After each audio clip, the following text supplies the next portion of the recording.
Will you let us know when we can start?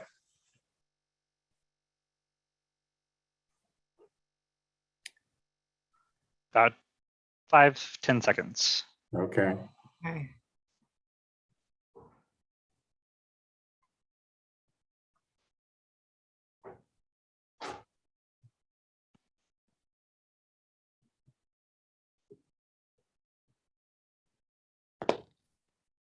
All right, we can get going.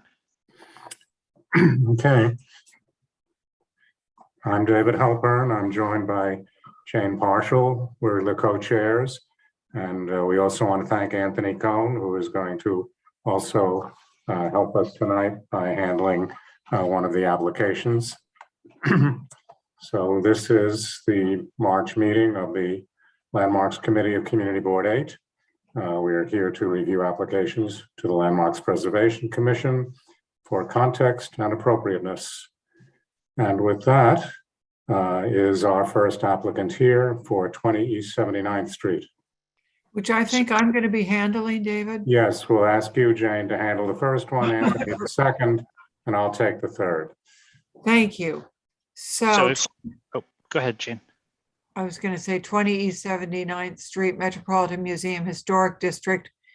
Application is to add a building sign to the frieze of the portico above the main entry door. Is the applicant here? I'll be honest, because I'm filling in for Saida, I don't know who the applicants are for each of these items. So if you are representing the David McAlpine. I think he's the architect. Is he here? Okay, Zachary Brower, are you representing the Yes, the hi. property? Can you guys hear me? Yes. Hi. Yes, I'm representing Okay. the project. Well, go ahead and get started. You probably want to do a screen share. Okay. You'll have to give me 1 second. And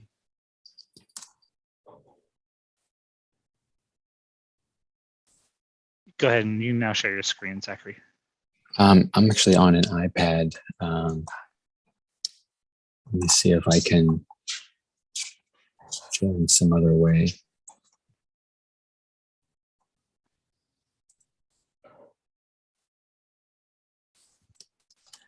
You'll just be going through the presentation that you sent to Saida, correct? Yes. Yep. If you want, I can put that up on the screen. That might be easier. Yeah. And you can just tell me when to go to the next slide. Yep. Okay, then we'll That's do that. right. Okay. Thank you, Will. All right, can you see it now? Yep. Yes. Yep. All right. So thank you guys. Thank you to the committee for allowing me to present tonight. My name is Zach. I'm one of the architects at The Apostrophe Design. We recently completed a renovation in this building. Just a quick backstory, originally a 5-story residential building that until recently had the top 2 floors as a residential unit and the bottom 3 floors occupied by the Skarstedt Gallery, an art gallery. And the gallery recently acquired the top 2 floors as well. So now this is a single tenant building for the Skarstedt Gallery. And our proposal is just to put a sign over top of the portico you see there on the front entry door in the center. You can go to the next slide. So here's the map of the Landmarks District. You can see our building on there on 79th Street, almost on the corner of 79th Street and Madison. Go to the historic photo. This is a Library of Congress photo. Obviously not much has changed on the front facade, being a landmark building. If you want to go down to the next slide. Okay, so this is our existing facade on the left and proposed on the right, just the entry. If you see on the left image of the existing, to the left of the main entry door, there's a little 20, and then it says Skarstedt Gallery below. Like so many galleries in the Upper East Side, that's, you know, sort of the typical. And then on the right, we're proposing to eliminate that Skarstead sign underneath the 20 and move it to the portico above the main entry door. Go down to the next slide. So this is the existing conditions of the frieze of the portico above the entry door, and kind of why I'm presenting. We've been in contact with the LPC, and normally they would approve something like this at a staff level, but because their rules and their definitions of a signboard, it has to be 12 inches in height minimum, and we're a little bit less than that. You can see from the photo, the flat portion of the frieze below that cornice piece is probably about 10 inches, 10 and a half inches. So we're just a little bit short of qualifying for a signboard. Go to the next slide. So then this is just a snippet from the shop drawing for the proposed sign. It's a bronze sign about 1 inch thick. It just says Skarstead to identify the gallery. About 68 inches wide, 7 inches high, to fit inside of that flat piece of the frieze of the portico. Pretty basic. And then we're proposing to do a peel and stick option rather than to drill through the stone for our attachment method that the fabricator and the installer has said, is the least invasive on limestone. So that's the method for installation that we're proposing. If you go to the next slide. There's just another render of it, how the sign would look in the bronze above the entry door. Fairly discreet. You can go to the next slide. Just a couple of shots in context. To the east of us, I guess, is the Serafina Pizza restaurant, and to the west, a couple of buildings are also previously residences that have been converted to galleries, kind of along the block, along the south side there of the street. If you go to the next slide, these are just a couple of main precedents that I found.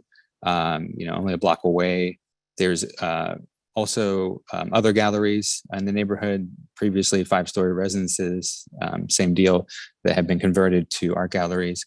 And these two have pretty prominent, signage at the street front. One has the red awning, and the other one, the purple flag kind of above the main entry door there. And then I think there was one more slide of precedents to just show other buildings in the neighborhood, in the landmarks district, actually, that have similar size signage above the main entry door to the building. And I think that's it. That's your presentation? Yeah. Well, thank you. I guess we can go to the committee, unless there are members of the public present. Will, is anyone from the public present? If you would like to speak on this topic, just go to the reactions icon on your screen and press the raise hand button. And we have one person from the public who would like to speak on this, and it's Stephanie Reckler. Okay, and Stephanie, could you give your address too? Yes, hello, it's Stephanie Reckler. I live at 885 Park Avenue, and I'm very familiar with East 79th Street. I thought it was interesting in the slide that you photo-opt the people walking past the sign. Nobody's looking up at the entrance. So I'm not sure that this is worth much if you don't intend to have any. Hello, can you hear me? Yes, we can. Yep. My question is, do you intend to have any lighting? Because I don't think that people are going to look up at your sign. And my other question is, what is the, as you face the building to the right, what is at street level? What is that signage there? Are you referring to the black Yes, signboard? Yeah, correct. there's an existing signboard there that I believe just explains their gallery exhibitions that are currently on view at the gallery that you can see. So what is the purpose of the sign above the door? Because I think it's very inconsequential, quite frankly. I don't think people. Do you expect people to be looking up at the sign? I mean, there's definitely a big sidewalk and street frontage that people could see a sign that high. It's partly a branding for the Skarstedt Gallery that has a very similar sign at their other galleries in Europe and other places where they have space. So it's partly for branding, but also just to make the public aware. And as far as lighting goes, we weren't thinking about any lighting because we didn't want to damage alter the existing facade, the neoclassical facade in any way. And the gallery is only open during the day, during the daytime. So we're here to vote on the context and appropriateness within the historic district of the sign. Not whether people are going to look at it or not. Oh, all right. Well, I commend you for the peel and stick method of attaching it. Yeah, there was a lot of discussion about that, and we were discussing with the LPC how it's not going on a plaque; these are individual letters. So if we were to do a screw-in method, there would be a lot of screws that would have to be patched, and painted if the sign was ever removed. Where it's a lot easier to peel them off and power wash the limestone, and not damage it. Okay. Thank you. Thank you for coming. We always appreciate it when the public comes to our meetings. We're going to go to the committee now, Will, unless there's somebody else from the public. If you're calling in from this phone, it's *9 to raise your hand. Otherwise, go to the reactions icon, raise your hand, but I do not see anyone. Okay, so we're just going to start with the committee in alphabetical order, Will.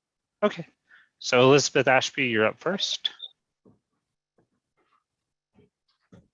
Yes, this is a very distinguished building, and this isn't all that obtrusive, but I'm afraid I think that they've got adequate signage, this thing on the side, and I really I don't think I could support this, and I think they've thought about attaching it so that it won't poke holes in the building. But if it were removed, it might pull a bit of the limestone out. So I think that it's a good try, and I appreciate what they've done. But I think they have the misfortune of having a very good building, and my standards are higher here. Thank you, Elizabeth. Gail? Can you hear me? Yes. Yeah. I tend to agree with Elizabeth, particularly given the fact that there is the signage to the right of the column on the facade, which I'm sure says the gallery's name and the exhibits that are in place. So, and I think that just given the height, I agree with what the member of the public also said, that I don't think it's going to, other than branding, it's not going to necessarily be Wayfair signing. So I'm torn as to whether or not I would support it. Thank you. Thank you, Gail. Michelle is next. Thank you. I have mixed emotions also. I pulled out a tape measure. That lettering is 68 inches long. That is enormous. That whole thing doesn't look 68 inches long. The portico is actually 11 feet wide, give or take a couple of inches. Okay. Much more massive in person, I imagine. Yeah. The box that's in the side, the little advertising rectangle, is that lit? I'm not sure if it's lit, to be honest. But that's not, we're not talking about that today. That was approved. It has been there for a long time. Right. Yep. And their current sign is to the left of the door underneath the 20. Right. And I see it, but in this picture, has it already been removed? No, the proposed image is showing the little Skarstead Gallery sign to the left of the door being removed. You can Okay, see but it has not as yet been removed. Right. Okay. All right. I don't know. I have mixed emotions about this. It doesn't look bad. It looks perfectly fine. Whether or not it's necessary, I'm not really sure. So I'll just think about it for a moment. But thank you. Okay, thanks.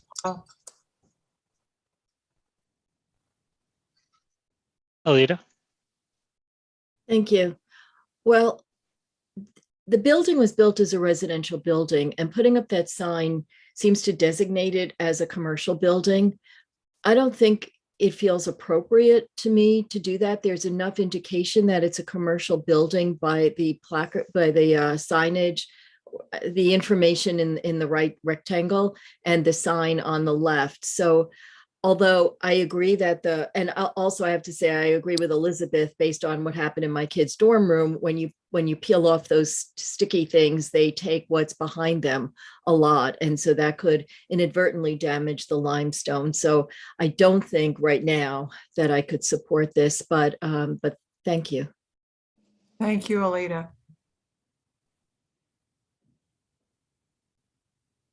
Anthony, you are up next. Hi, and welcome back, Jane. I Thank you, think Anthony. if the frieze were 1.5 inches taller, we wouldn't be seeing this. It seems to me that, excuse me, it seems to me that this is a reasonably sensitive approach. After all, the building is no longer a residential building, and it does have, hang on one second, and it does have sort of commercial building signifiers already. So I actually don't really have a problem with this. I do have a couple of questions. The letters are made of what exactly? They are bronze. Okay. And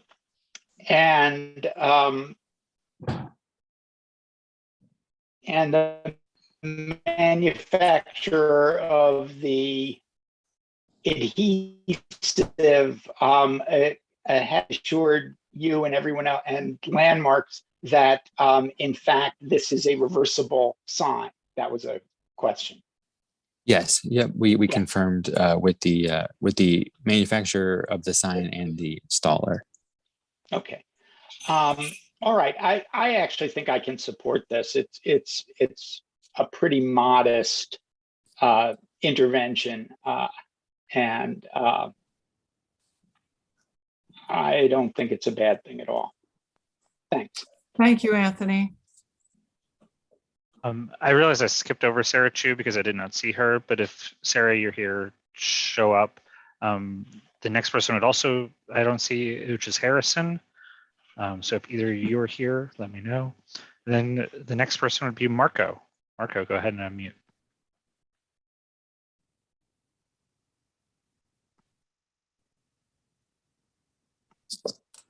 Thank you. The purpose of the frieze in the classic architecture is to tell a history, usually the battles that happened in the Greek period times. So these frieze have an objective to be used. And in this case, we are living a new period of time. Yes, it's a capitalism. Now they don't want to put the bottles. They want to put some branding, which I think I found it reasonable with good taste, and I will support this application. Thank you. Thank you, Marco. Kimberly? Thanks, Will, and thank you, Jane. I don't know if I have any strong objections to this. I hear Michelle and Alita and Elizabeth's points, but I also resonate with what Anthony said, so I'll wait and see what David and Jane have to say. Thank you, Kimberly. I don't see Christina Davis, so Lori Boris is here from the rest of the board.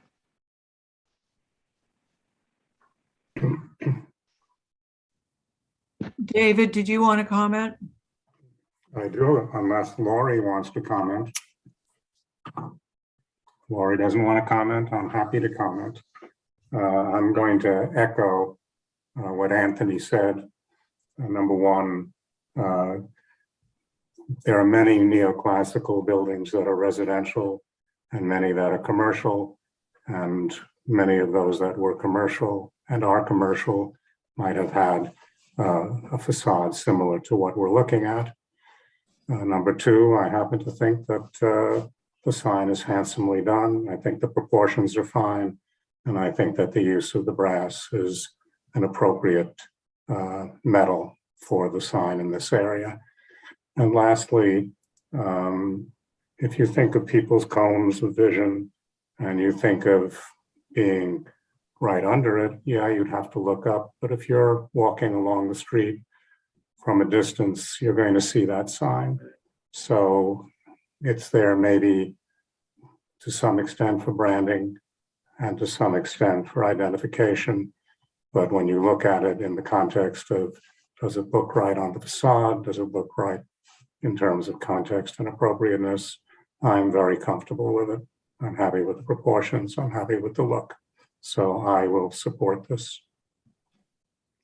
And I will comment, I totally support what David Halpern so eloquently said, and how Anthony Cohen remarked that it's a modest intervention and that we should commend the applicant for not lighting it, not making the letters bigger, not disturbing the limestone behind.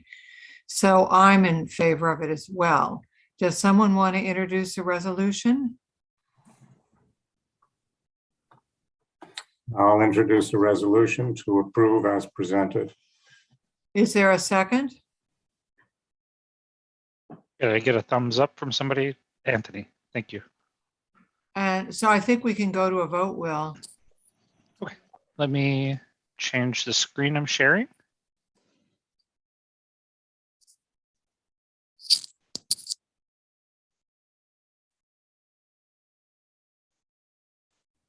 One second, please.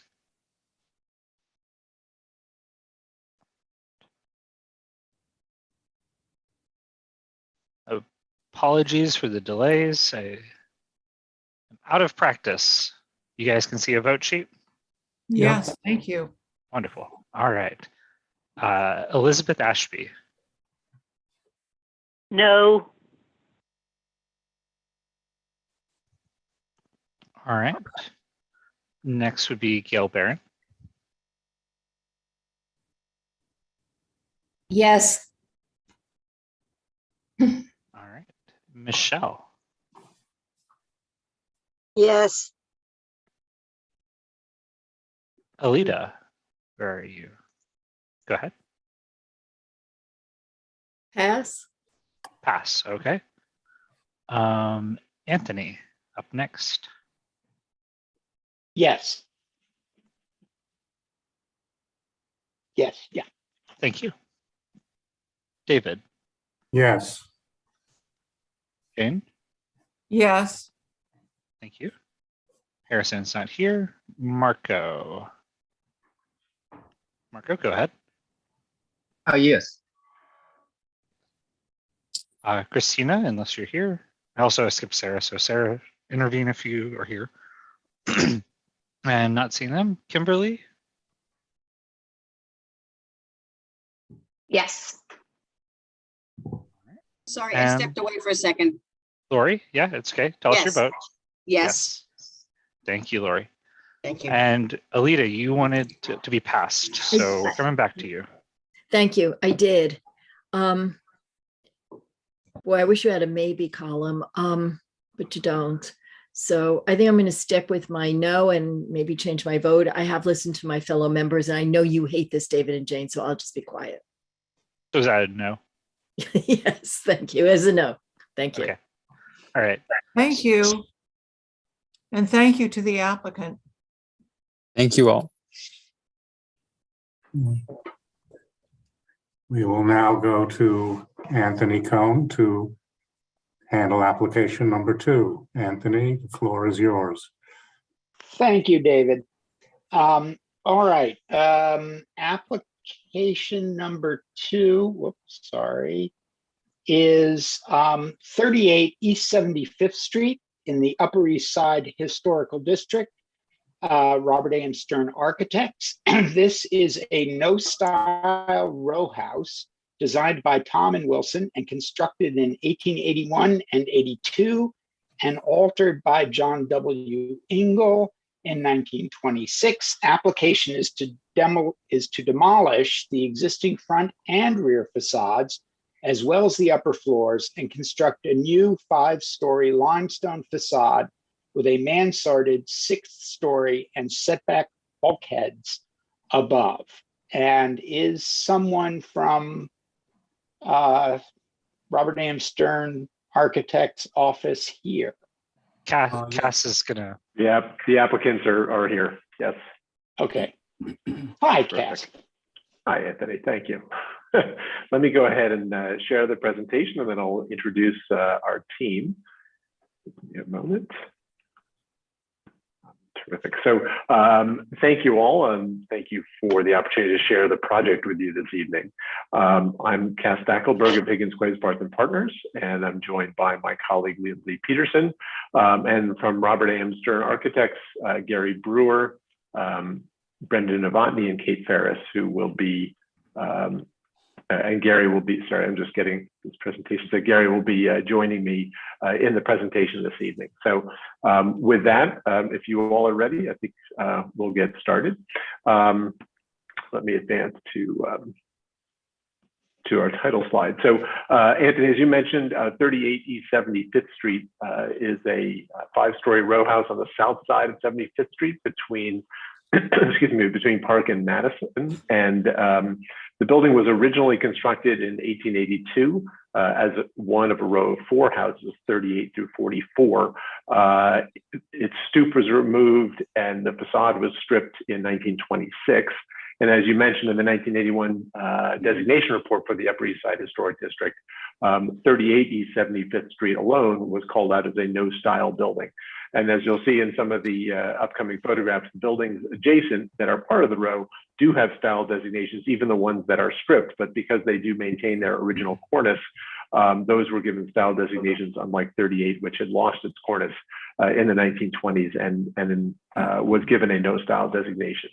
A district map here with an arrow just indicating where the building is located in the district, as I said, on the south side of 75th Street. And the proposal, there's sort of 3 components to the proposal that we're going to share with you this evening. The first is basically the removal of the front and rear facade. The front facade is referred to as no style, which indicates in this district a building that is not contributing to the historic district. So the first threshold for you all to consider, and also for the commissioners, is the replacement of that front facade with a new limestone fronted facade that is obviously designed, as you can see on the right side, in a neoclassical Beaux-Arts style. It's a 5-story facade with a 1-story copper-clad mansard with dormer windows, and on the back, a much more sedate brick-faced facade on the back. There's an elevator bulkhead that is not visible from the street, which you'll see in our documentation. And then the third component is excavation below the building, 4 or 5 feet below the building, which is also part of the application. So as I said, primarily the findings that we're seeking are both in terms of removal of the front facade, but also the appropriateness of this new limestone fronted facade. And I think for us, we feel that this addition, as you'll see, the district, the district quite well. It is an improvement for the row. It's also an enhancement, we believe, for the historic district. Some existing condition photographs of the building. The front facade, as I mentioned, was stripped in the 1920s and coated in stucco. You can see the upper floors on the upper right photograph. And then there's an entryway with an areaway below the street level. You can see here a trash enclosure out here on the sidewalk, and then the adjacent railings for the two buildings to the east and to the west, you can see in the photograph here. Some streetscape views looking west and east. The block has an interesting variety to it. There are the 4 row houses here, which you can see 38, 40, 42, and 44, or here 44, 42, 40, and 38. That comprise the original row. These 3 maintain their cornices. These 2 buildings had basically been stripped, but were given style designations really because of the presence of their cornice, which is consistent with other buildings in the historic district. When a building loses its cornice, typically it's given a no style designation. In addition to those buildings on the row are 2 other row houses directly to the west, 34 and 32. And then you can just see here and here the Whitney Museum on the corner at Madison, and then the much taller apartment building, 812 Park Avenue, on the corner of 75th Street and Park Avenue. So there's an interesting variety within the mid-block of different scales and materiality on the front facades, and then of course larger structures, institutional and residential on either end. Looking at some historic photographs, this is a photograph here from 1915 of 38 before the front facade was stripped. And you can see its neo-Grec detailing. This is a photograph actually of 36 adjacent, which you can see here in this photo when it had its front facade demolished and reconstructed, pushed out and reconstructed, which you can see here in the 1940s tax photo. By 1940, the front facade of 38 had been stripped, so you see its current condition basically here in the 1940s. And then the designation photo here on the far right from 1981, as the building was seen at the time of designation. In particular, you can see it sort of in contrast with its neighbor directly to the east at 40 East 75th Street. So broadening and looking at the block as a whole, as you all probably know, this block has seen a range of modifications to some of the row house scale buildings. Up here in the sort of southwest corner of the block, what we refer to as the Whitney townhouses, so the buildings fronting onto Madison just south of the museum. And then turning the corner, these have seen significant modifications to the roof, to the rear yards, as well on a sort of more individualistic basis. 39 East 74th Street here, which you can see here, has had an addition approved, as well as some modifications in the rear yard. And then 45 East 74th Street, which has had its whole front facade replaced in a new limestone facade, and the rear yard reconstructed with varying planes of extensions off the back of the building. Turning back to the site itself, we include these aerial photographs really just to illustrate how the roofscape at 38 East 75th Street is sort of sitting in this well or valley between the mansard at 40 East 75th Street directly to the east, and then this high parapet wall here and here at the building directly adjacent. And actually these two taller structures actually obscure, and you'll see the setback of the bulkhead obscure all the mechanicals, the bulkheads, et cetera, that are proposed for the roof of 38 East 75th Street. So now flipping around and looking at the back of the building. So again, this is 38 East 75th Street. You can see the taller structure directly to the east at 40. This has a 5-story extension, full height 5-story extension. And then the building directly to the west here at 36 with a range of extensions off the back. You'll also just see there really is no regularity off the back of any of these buildings, in particular the 4 in the historic row. We've also looked at the way the commission has looked at within the last 10 years, but certainly going back to the early days of the designation of the district, looking at how the commission has looked at similar buildings in the district. So a handful of examples here, this one on 64th Street, very similar to 3080 75th, a building within a row that's had all of its facade treatments and its cornice stripped. It was given a no style designation in the designation report, and the commission in 2011 approved a new limestone fronted facade for that building. Similarly, somewhat similarly, on 71st Street, the commission actually found this building, which was given a style designation, a modern style designation, they found in 2010 appropriate replacing that facade with this new limestone fronted facade.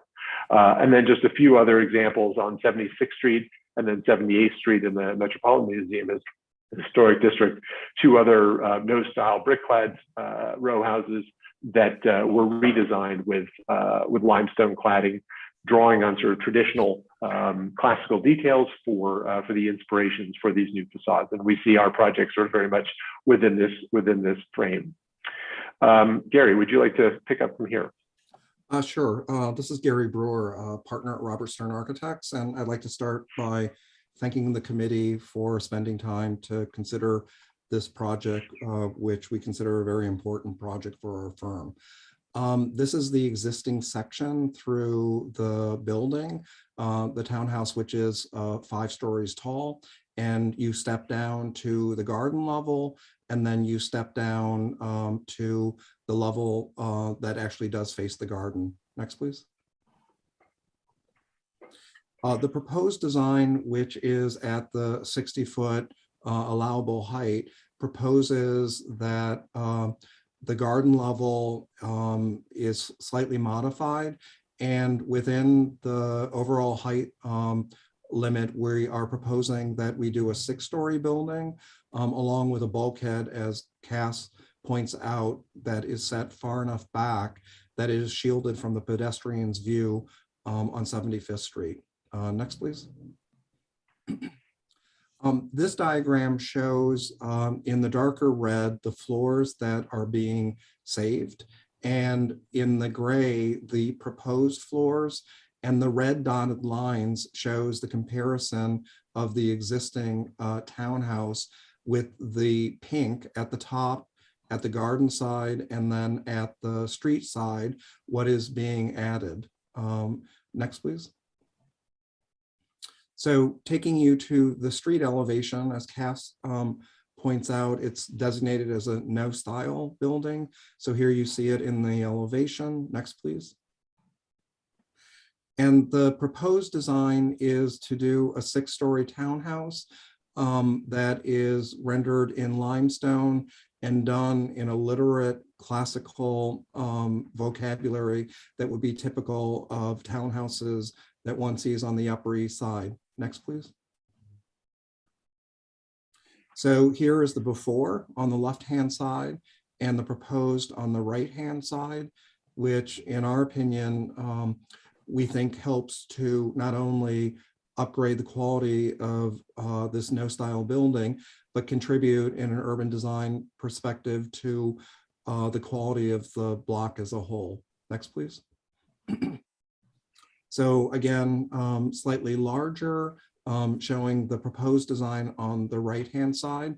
What we are proposing is the bottom 3 floors would be a bay that would project out from the existing townhouse. The entry is in the dark blue door. Above it, we have an over door at the parlor level that helps to, you'll see in the perspective, signify the entry. And then on the top of the bay, a balustrade with 3 windows with an arch in the middle. It's framed with pilasters on or coining on both sides, and then topped off with a neoclassical cornice with modillions and a balustrade on top, and then a sloped mansard roof with 3 dormers with round heads, and then the side party walls that which you can see with the bulkhead that is set quite far back. Next, please. The materials are, we are proposing that we use an Indiana buff limestone that we have a granite base that complements the look of the color of the limestone. For the mansard roof, we're proposing a patinated copper standing seam roof. And then at the bulkhead, we've chosen a brick that is complementary in color to the limestone building below. And then you can see the color of the front door, and the windows would be painted in a putty color to match the limestone. Light fixtures would be old rubbed bronze, and then the metal rails would be wrought iron painted black. Next, please. And then it's our intent to have all of the details, as I said before, be literate classical details. So here you see an assortment showing the round-headed dormer with its arched raking crown and a detail of the balustrade. Next, please. And then other details associated with the building. As an aside, I'm actually on the board of the Institute of Classical Architecture and Art, and we teach students and architects about traditional detailing on classical buildings. And for us, or for me, this is seen as an example of that. Next, please.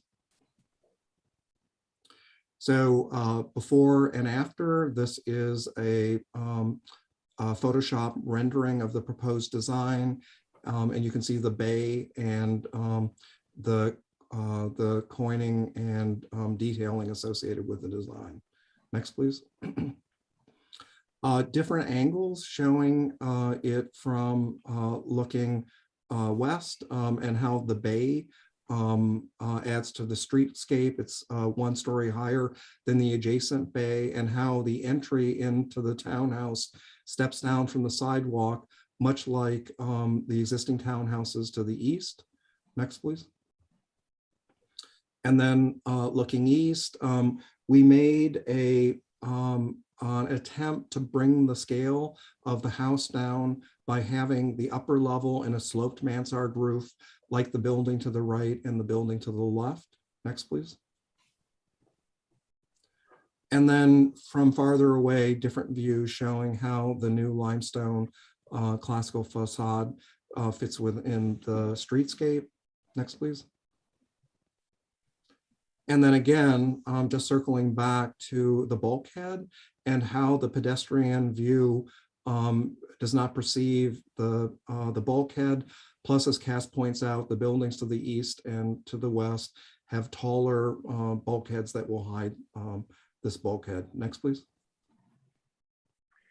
So turning back to the context, I think you certainly as a committee know this very well, but there's this rich range of Beaux-Art and classical details that one sees throughout the district in these classically detailed limestone facades. And so what we've done is sort of collected a few examples. We could obviously include many, many more, but just sort of illustrate the way that some of these buildings are treated with these rounded fronts, these that you can see here and here, or these sort of more angled bay fronts here at 4 East 64th Street, the integration of decorative ironwork and balustrades, tall ironwork at the street. So there's this sort of rich tapestry of references throughout the district that we're drawing on in this project.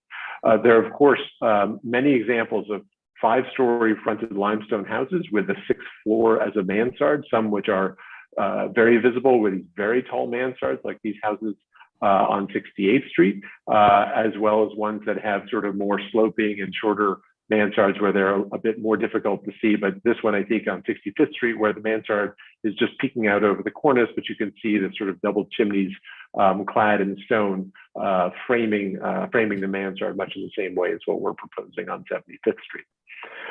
Looking at building heights as well, there's an interesting range of 5- and 6-story limestone fronted houses. And what we were interested in seeing is the relationship between the house at on 75th Street as a limestone fronted house, as well as other adjacent buildings within the district. So this example here on 66th Street, which was particularly interesting, where in this row that was designed, there's a 5-story 5-story limestone fronted house with a 6th floor mansard adjacent to a 4-story limestone front at the same height with a 5th floor mansard. So the sort of relationship and composition of the front facades in terms of the window openings varies. One sees in the district where there's some buildings that have these very tall masonry openings, and then some considerably smaller, sort of more akin to what we are proposing, that again include stone balustrades and decorative ironwork. And then these 2 examples on either side of the slide here, also sort of in brick masonry as compared to limestone, where you have 5- and 6-story buildings with varying window heights directly adjacent to one another as part of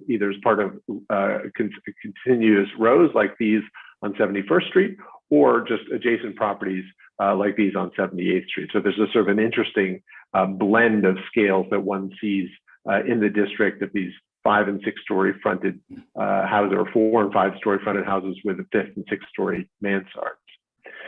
Returning back to the areaway, do you want to pick up here, Gary, or should I do this? Yeah, you can do this, Cass. Okay, so returning back down to the ground plane, to the sidewalk. So as we mentioned, this is the entry here at 3075th Street. It is down a few steps from the street. When you turn into the areaway, there's another set of stairs that takes you down to the lower level. This area is set back behind the plane and line of the railings here at 36 and at 40. And what we're proposing is to just bring that forward to allow for a little bit more of a generous entry and align the railings with the adjacent buildings. So here you can see the proposed elevation on the bottom in comparison to the existing elevation. To circle back to Cass's comment about window sizes for historic buildings, for this facade, we look very carefully at the height and the width of the openings. And in particular, they are very similar in size to the building to the west. For the street entry, we are proposing a new metal fence set on a lip or pier, so to speak, with 2 piers adjacent, marking the center, and then an operable gate, and that would be in line with the metal fence of the building to the west. You can also see that we're showing a casing with crossettes around the door, and to the right and left, windows, and then a service door. Next, please. In plan, on the left-hand side is the existing entry with steps down and then steps further down to the lower level. And what we're proposing on the right is a pair of stone piers that would be complementary and limestone to match the facade. We are proposing a planter on either side with a metal fence between the piers and a gate, and then steps down with handrails that take you down to the garden level. Next, please. Taking you to the rear elevation, Cass, do you want to talk about existing? Sure. So the back, as we showed you from the aerial views, the back is both at 38 and also the adjacent properties is a mix of different volumes and extensions. This is the rear yard. It's a very shallow rear yard at 38. It's got a 3-story extension with a 1-story piece, 1-story wing off to the east. This is looking from this roof here. This view is looking up the back of the house. You can see the back has been painted in a few different shades with a mix of non-historic and replacement windows. And then this is the 5-story adjacent building at 40 with its 5-story extension. So there's a range of volumes without much consistency off the back of the house. And then at the roof, this is a view looking north. This is that mansarded addition to the east, and then this tall parapet wall to the west. This is looking north toward the street. This is looking south toward the rear yard. Looking west, the Whitney here in the background, this tall parapet wall, and then the slope of the mansard at 40. So this is really to illustrate how this new mansarded floor that we're proposing is going to fit sort of within this well, and then the bulkhead set many feet behind, obscured by these other structures on the east and the west. Gary. So here is the existing with the elevation on the left with the L, and then a section through it showing that the rear of the building is 12 feet back. Next, please. And what we're proposing is a new elevation where, starting at the garden level, the facade of the garden level moves 3'5" back from the existing facade. At the parlor level and the third floor, our proposed design proposes pushing those two floors back 24 feet or 12 feet back from the existing facade. And then at the fourth, fifth, and sixth, which all align, we're proposing pulling that elevation out. So it's 5'8", so that it is adjacent to the buildings on the east and west. As far as the materials and the look of the exterior, we, in keeping with the character that one might find on the rear facade of a building such as this, we've come up with a design that is brick with painted wood, very simple, so that it is clearly the rear facade of the building. And then up on the fourth, fifth, and sixth floors, which are probably more visible, we are keeping to a vocabulary of simple punched windows with jack arches. And then finally at the upper level with the bulkhead set back, proposing that that would be rendered in brick as well. Next, please. So here you can see before and after, and in our opinion, it is an improvement and also typical of what one would see in a historic building such as this. Next, please. And then finally, the existing massing in comparison to the proposed massing. And so the upper levels we are pulling out by about 5'8", but the bottom three levels are retreating from where the existing facade is. Next, please. And then the materials, we would propose a handmade traditional brick and with traditional double hung windows with muntins that one would see in a historic building. The rails would be metal, and then the bands and the elements that are rendered in green would be wood.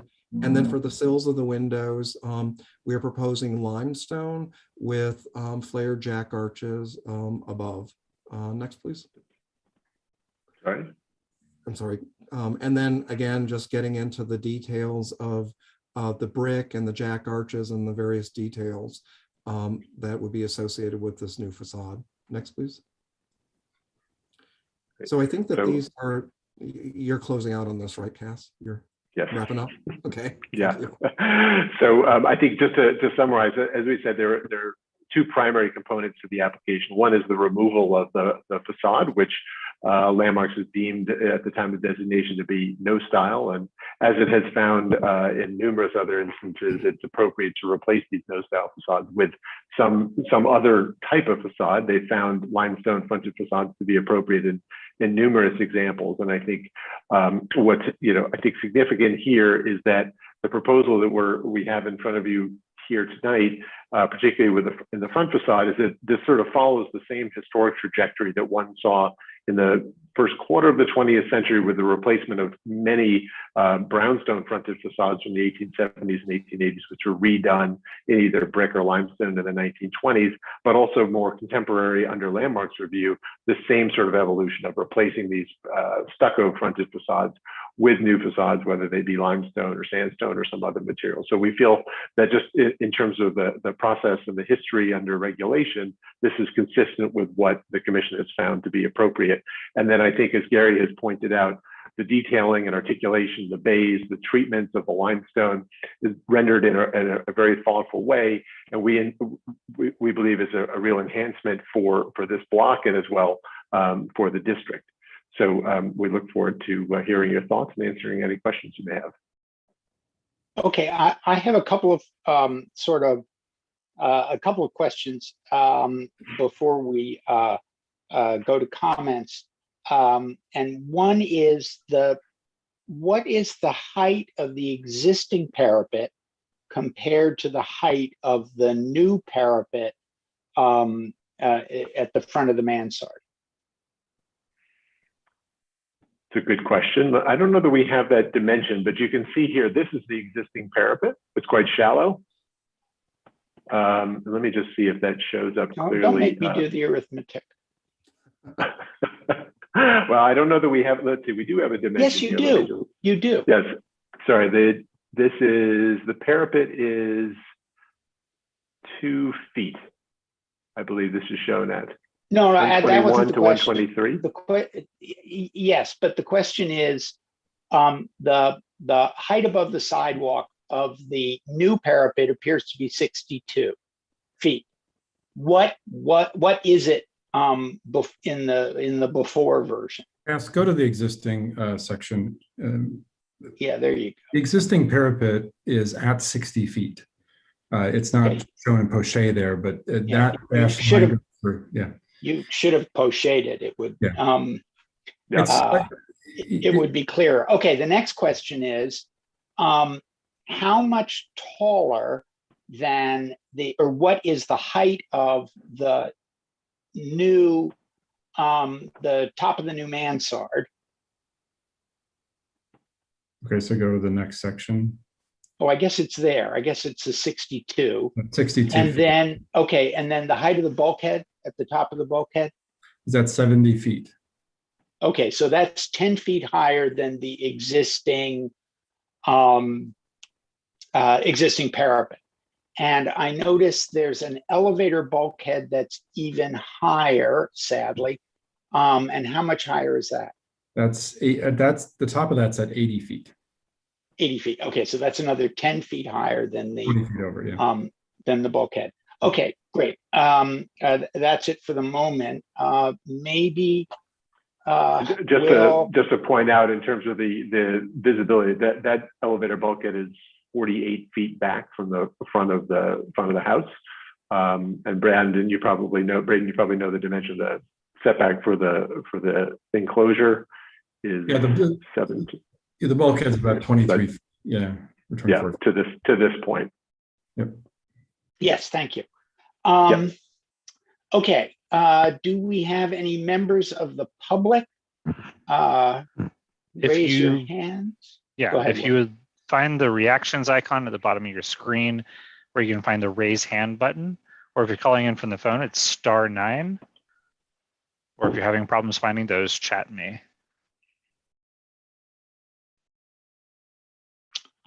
Giving a couple seconds. Not seeing any. Okay, I think then we go to the committee in reverse alphabetical order for some reason. All right, reverse alphabetical order. We'll start with Marco. Thank you, Anthony. In short, I should say this is a very good composition with symmetry, proportion, a concatenations of architectural elements, given a whole with a rich classic vocabulary. I think that is what I'm seeing. The presentation is very good, very knowledgeable. I mean, I do not have objections at all with the front or the rear facade. The materials is very well selected, good quality materials. And I think that's probably one concern that I have is you going to excavate 4 feet down on the cellar level. And that you're gonna create a serious problem for the adjacent houses. And I think I'm not going to go deeper, but you should be very careful in that direction, because this, in the way the structure, in the way that was built, those buildings are extremely fragile. And usually what it is a boxes with a floating floors. So that makes extremely weak to do anything like that. In addition, I should say is this is basically a new building. Means if you replace, you're replacing almost everything. And that basically go in the direction of the rear yard. Yes, you don't have it, but you kind of grandfather that part of the rear yard. Yes, you encroach more and you reduce in another section. Yes, I agree with that. I understand very well. And you set back as soon as going higher and higher. Probably, I think on the third or fourth floor, you reach the 30 feet required. But I think that is the most positive parts of this application. On the other hand, my concern is, you said clearly, contribute in the new urban design. And then the issue is, yes, it is beautiful what you present, no doubt. But on the other hand, they give you a different history of the neighborhood. They create something that never was intended to do, even though that's beautiful. And that basically, it will be more common sense to go in the direction to replicate the neoclassic Greek, like you said. And I have that concern because this is a historical landmark. The history, maintaining the style, well-educated eye, they can say right away, well, these people have good taste or they're not, or good designers or poor designers. So you lose that opportunity to make an assessment. And that is the only concern that I have in this application. The rest pretty much is well done. I mean, I have to congratulate. It's very good, well done, everything. Everything, I mean, even the height of the mansard was going taller, makes a lot of sense. The vocabulary by itself, the classic vocabulary that you propose is very good. I mean, I cannot say that this is wrong. I'm thinking is from the point of view of urbanism, which basically give you another history of the district. And thank you so much. Thank you, Marco. So we'll move along. I don't see Harrison yet. So skipping Jane and David and yourself, we move up to Alita. That was very fast. Thank you. I think there is just too much architecture for this block. The work is beautiful.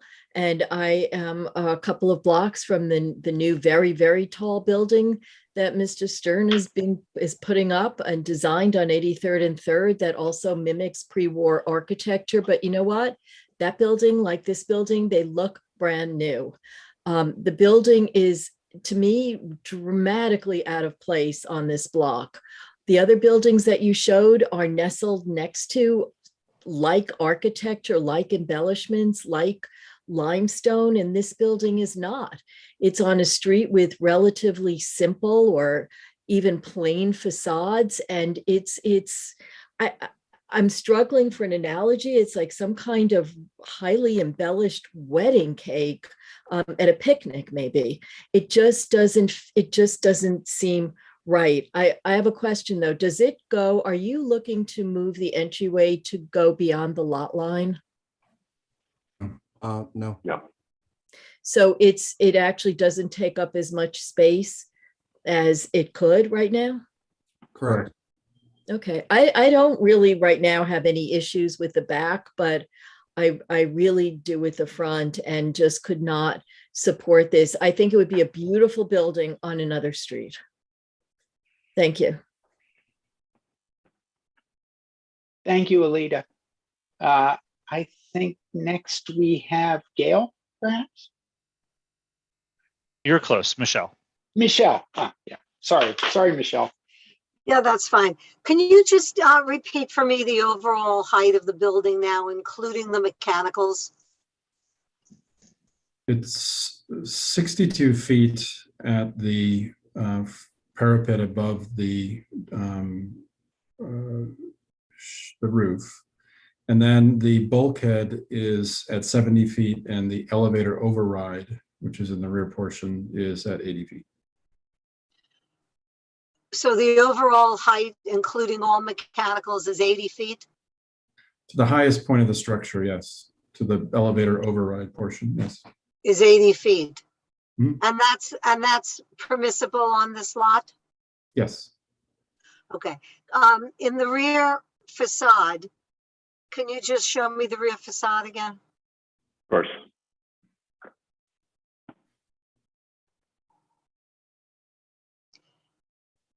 The existing and the proposed?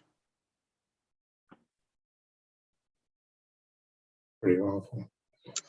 Okay, so, because I wasn't sure about that. So the existing facade, you have a narrow but two-story extension. And now exactly what are you doing? You are, It's a narrow 3-story extension from. Yeah, this may be actually an easier Oh. diagram to use to understand. So we're pulling back and taking away some of that mass and stepping it in a little bit more orderly fashion up the rear facade. but the width of that extension is the same. It's just that it's stepped back, stepped No, up and stepped back. No, we're proposing the width of the existing extension at the ground level goes from wall to wall, but on the second and third floor, it only goes about 16 feet. So we're proposing that we fill in that extra 4 feet on the second and third floor. And but you made step down. So what is that, every 2 floors, step back? Yeah, the first floor steps back, then there are 2 floors, and then it steps back, and then there are 3 floors. And you've increased the yard? How much? Yeah, we've increased the yard. 3.5 feet. Yeah, on the ground level, it's 3.5, so it goes from 12 to 15. And then on the second and third floor, it goes from 12 to 20 feet. And then on the third, fourth, and fifth floors, it goes from that existing wall, we actually build it out, so we increase it slightly. So now can you just go back to the rear facade in, yeah, this way. Right, so that lower portion is being pushed back to increase the rear yard. Yeah. Second and third are being pushed back to increase the rear yard, and then the upper 3 floors are being pulled forward about 8 feet to a 30-foot setback for the rear yard. So the garden level pushes back from the existing facade by 3.5 feet, and the parlor level and the third floor pushes back 12 feet from the existing facade, and it fills in the opening that you see in the existing to the left.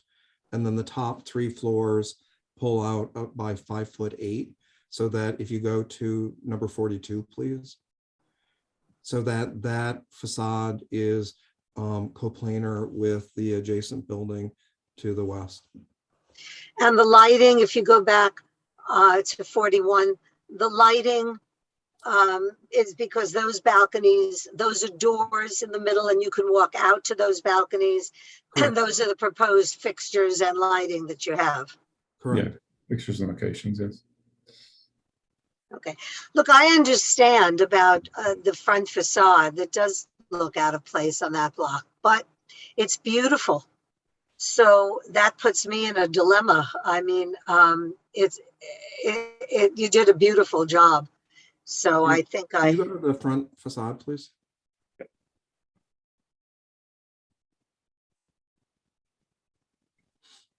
Yeah. I'm fine with the back, but as I say, with the front, I understand the criticism, but it's a beautiful job. It's a beautiful building. You've created a beautiful building. So I'm not sure how I feel about it in context, but I have a moment to think, but it's beautiful. I tend to support it. Thank you. Thank you. Thank you. Next is Gail. Thank you. And thank you for such a detailed presentation. I agree with Michelle and others. I mean, the design is really exquisite. And when you look at a stripped building and then at what you're proposing, I don't think there's any question that your design is marvelous. I do also look at the appropriateness, and I think that were it not that there were 3 other brownstones that were there that were more modest and neoclassical, that might look more appropriate. On the other hand, when I look at New York buildings, it's not uncommon at all. You walk down the street, you see a new modern building that's next to one that is Beaux Arts, it's next to something that's neoclassical. And I think that given the way the building looks now versus your proposal, I'd be likely to support it. I do have one question at building 40. Did they add another floor, or was that their original building height? At 40 here? The mansard. Yes, the mansard was added. You can just see it here. It's an added floor. Look at 27, Cass, that'll show. Yeah, thank you. Yeah. Thank you. Those are my questions. Thank you. Elizabeth Ashby. Yes, I think you've done a marvelous job here. I think the previous facade is certainly no loss. And I think that buildings of this sort, Beaux-Arts would go all the way back to the Pantheon, really. I think they're common in this area. And I think the materials are common in this area. And actually, I think the building next to it is also quite an elegant building. So I think this is very much worth my support at any rate. Others may not, but I understand what Alita sees here, but I think that the mixture is there in the historic district, and it's no insult to my eyes to see something like this. So I will support it.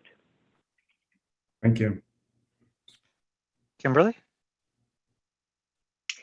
Thank you. I'll be brief just because my colleagues have made the same point that I'm going to make. My original concern was just, the footprint of the building changing.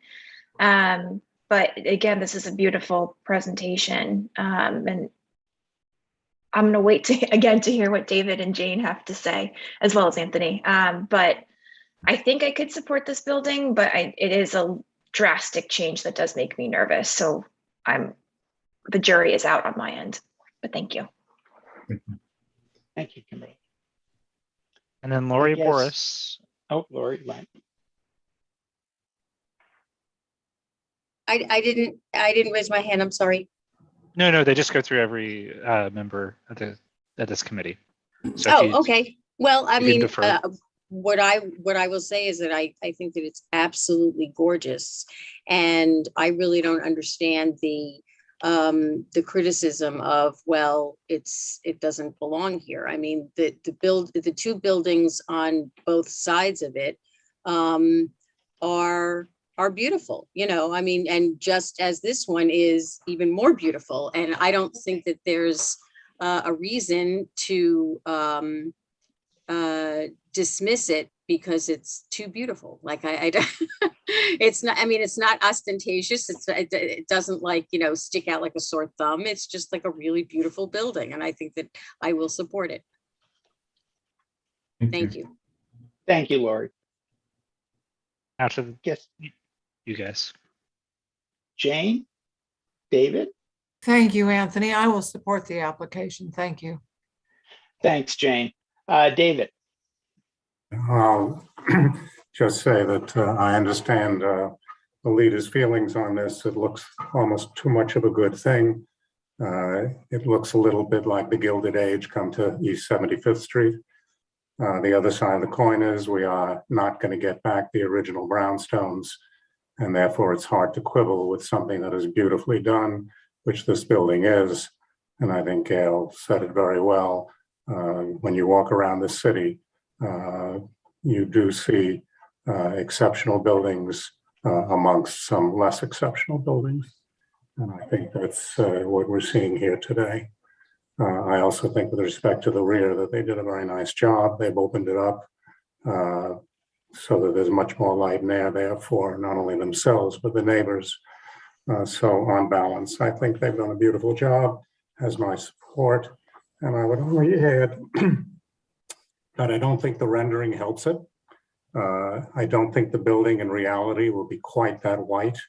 I think it will actually feel a little more comfortable if you think about what limestone really looks like, and you think about the fact that the stone does have a texture to it. So I think that it's a beautiful job, and it certainly has my support.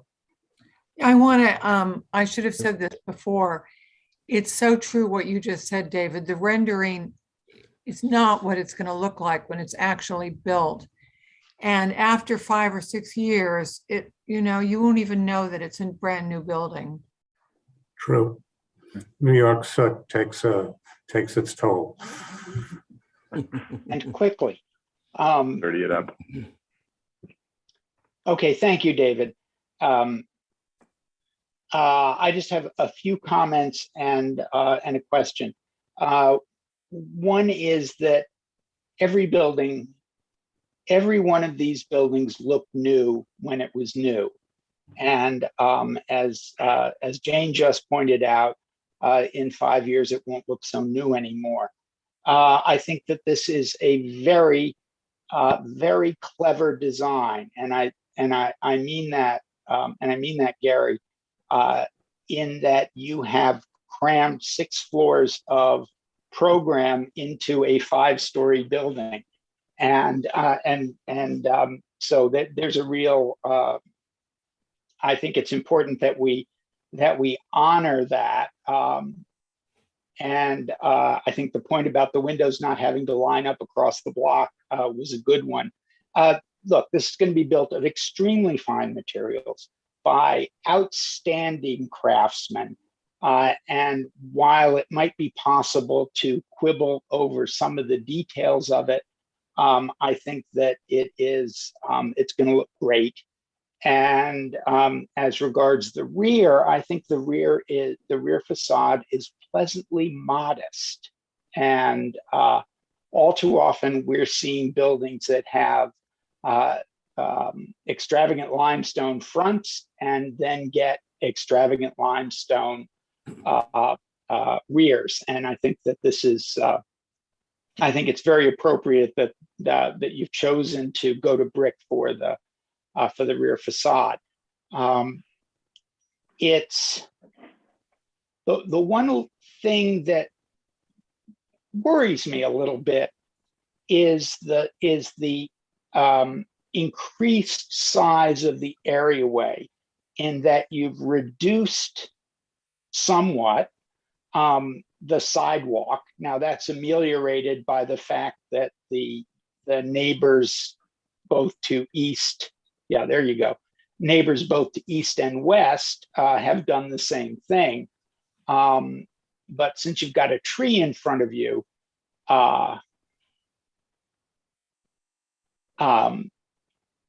it means that directly opposite the front gate to the house, it's going to be a pretty tight walk. And so I'm a little concerned about how far out you've come. I know why, but I'm concerned about how far out you've come.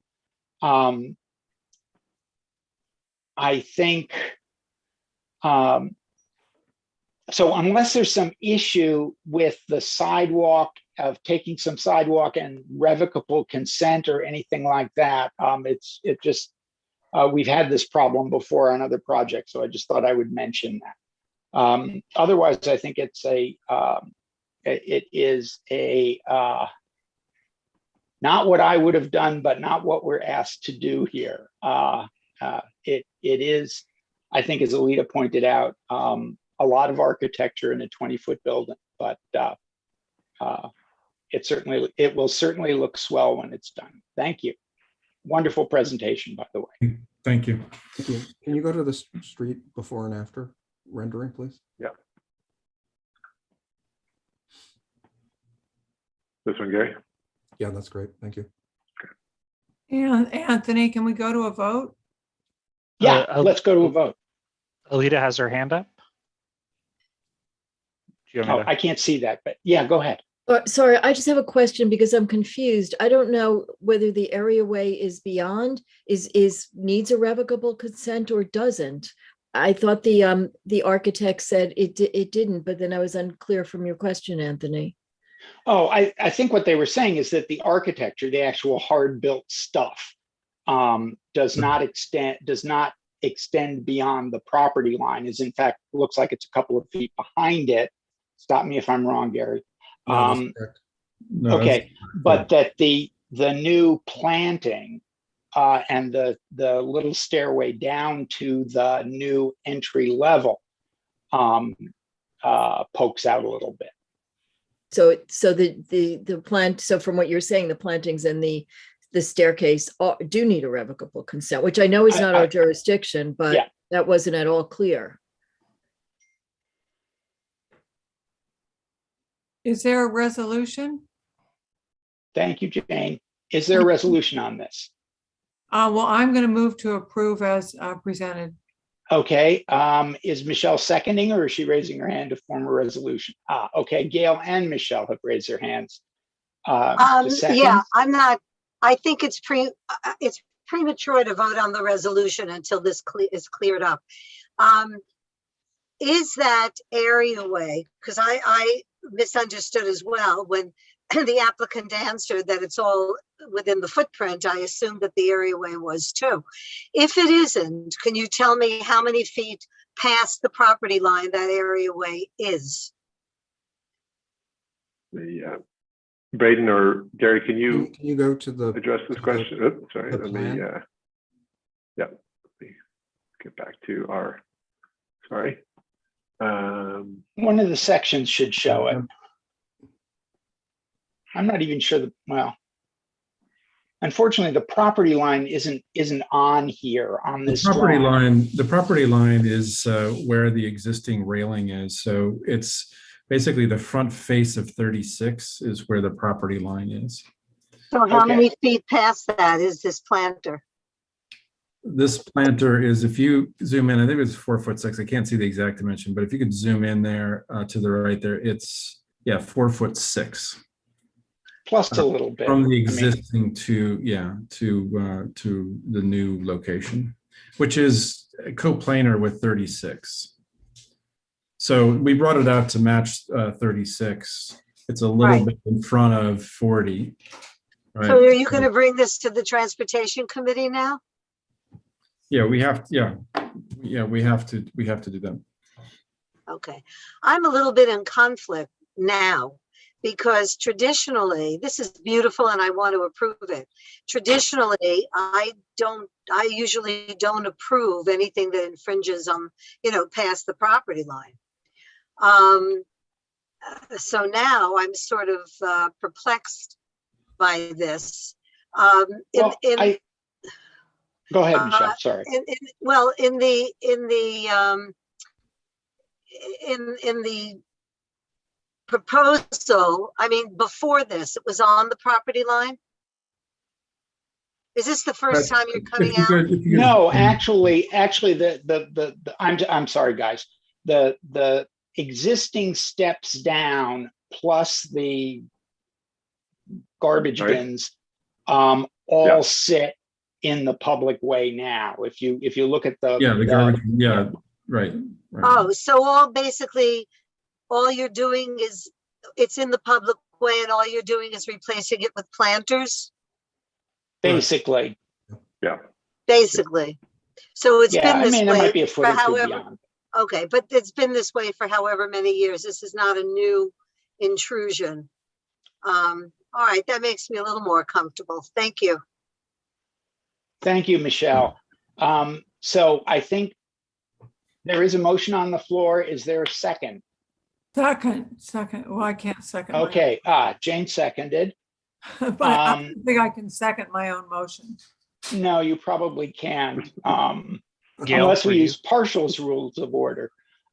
Gail, are you seconding or did you, I'm were seconding. you seconding? Okay, Wait, point of information. I'm sorry, I'm still unmuted. Looking at this, what's on the screen right now, the new planters extend, it seemed to extend beyond the bin. I can't get a grip on what is going on the sidewalk, on how much space is between the new planters and the tree bed, or how far, what the difference is with extension. It looks like it's wider because it reaches out to the zigzag of the building on the left. And yet I just can't tell it. I know I'm making a fuss about No, this, Lena, but I think we I just also need like to Michelle. no, How I many think, inches Jane- beyond the property line the planters are? How many inches? the, Anthony, could I suggest that we vote on the quality of this proposal? Yes, and that David. the issue of the sidewalk be taken up by the Transportation Committee? I think that is absolutely appropriate at this point. So we're talking about appropriateness and the appropriateness of this proposal for the historic district. We are not, in fact, commenting on the sidewalk encroachment. Does that make sense? Yeah. Yes. All right, so let's vote on that. And Will, if you would. Yeah, give me 1 second to put a vote sheet up. Sure.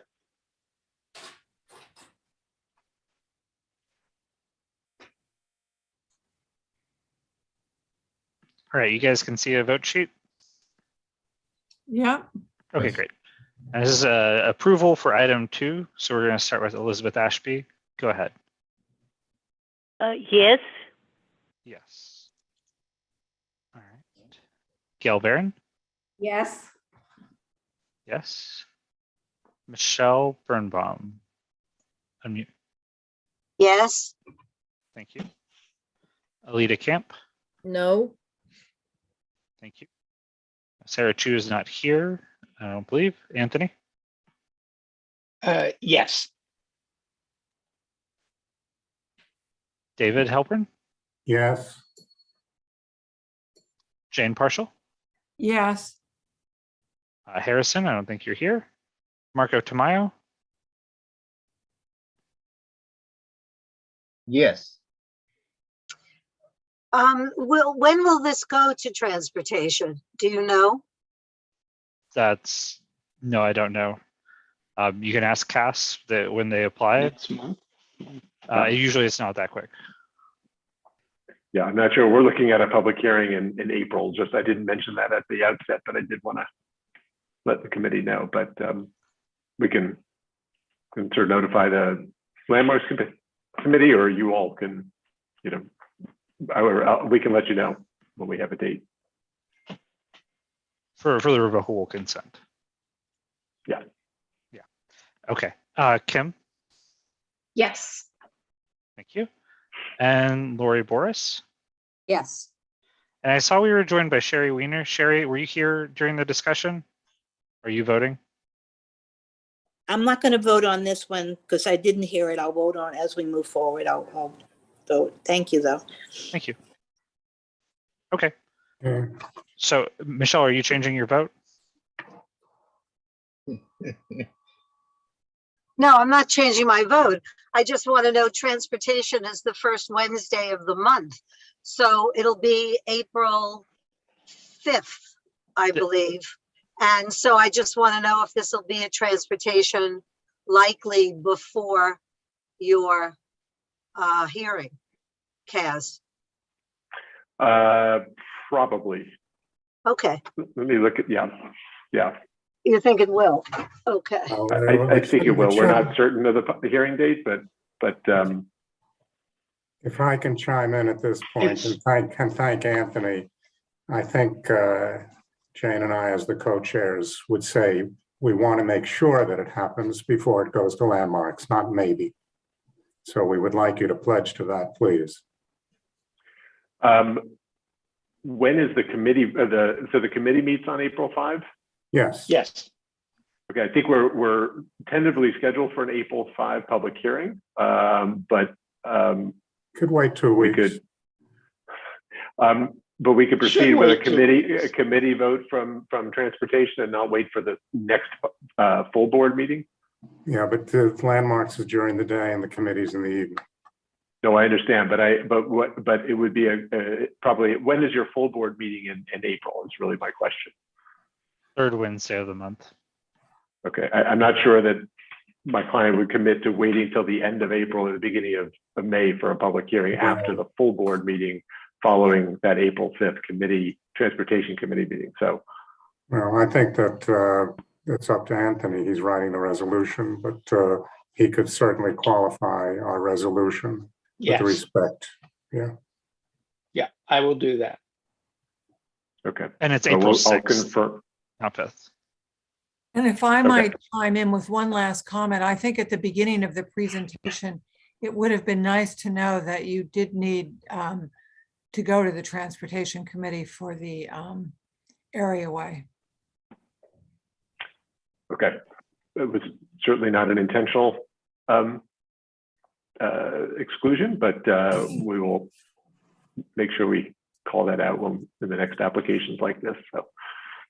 Nothing like full disclosure. Of course. Okay. Thank you for an excellent presentation, other than your not sharing that with us initially. Okay, next up is 201 East 65th Street. Individual landmark, Adam Kushner, architect. A modern style building designed by Mayer and Whittlesey, Skidmore, Owings and Merrill, and constructed 1947 to 51. Application is for legalizing installation of entrance awning along East 65th Street for medical office located in the cellar. And is Mr. Kushner here?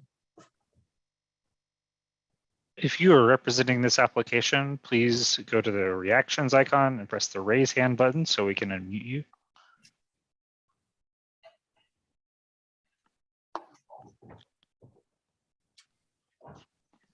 Chat me, wave at the screen, do something so that we know you're here.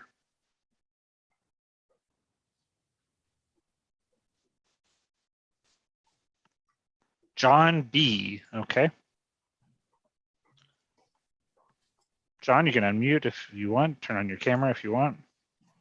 Hello, community board. Thank you for hearing us tonight at tonight's hearing. Please give us your full name, please. Yep, sorry, I don't know why it's not showing up. It's John Bedard. It's spelled B-E-D-A-R-D. Okay. In full disclosure, we're coming back to you guys after having presented previously. We're looking to address the comments and feedback we received at the last meeting, and we're ready to present our revised proposal tonight. Well, it says application is for legalizing installation. Is there anything there now to be legalized, or is this a new app, or is this? No, it's a legalization, exactly as you read it. But what's there now, we're not looking, we're proposing changes to what's there now based upon the feedback we already got from your committee. Well, please, let's see your application. Okay, I'm good to share my screen. Just want to make sure. Okay, so we're talking about the entrance to the medical facility on East 65th Street off of the corner. It's an existing stairway that goes down into the cellar level. So previously, so this is the awning in its revised state. Previously, when we were here, this portion of the awning was protruding over the property line, over the sidewalk. We've cut it back so that it doesn't protrude past the property line. We also have reduced the amount of lettering and words on the awning to only be at the front portion of the awning when you're facing it before you head down the stairs, and to be on the return portion that is facing East 60, is facing 2nd Avenue. And then this is our revised rendering, where, I think if people are aware, what's there now is like a royal blue color, and that was not appreciated. So we're coming back with a color, a sandstone color, in an effort to mimic the existing sandstone wall that is around the property. We have also redone the directory to be of a more grayish color to blend in with the existing arch. So this is what the original entrance looked like with the arch. So we're proposing this directory to be installed along this inside face of the arch, and we're giving it a background color so it blends in to the existing arch. As you can see, we've reduced, so it's mainly just a simple plain awning, all put up in an effort to cover these steps so that they're protected from rain and snow and ice, because this serves as the main way of patients coming down into the doctor's office that are located in the cellar level of this building.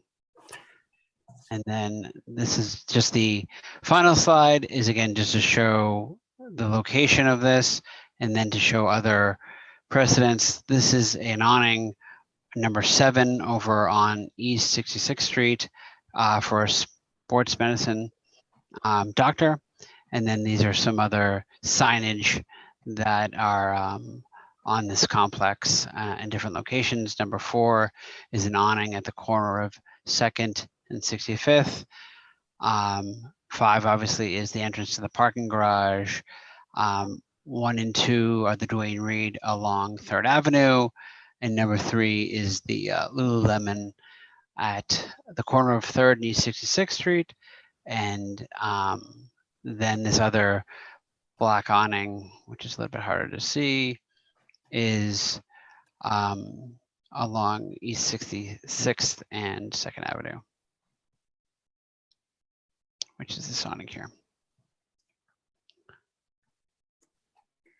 So again, that's our revised presentation from the last time we were here. So again, we're trying to make the fabric of the awning a color that can blend in better with the existing sandstone wall that surrounds this property and the brick that the building is constructed of.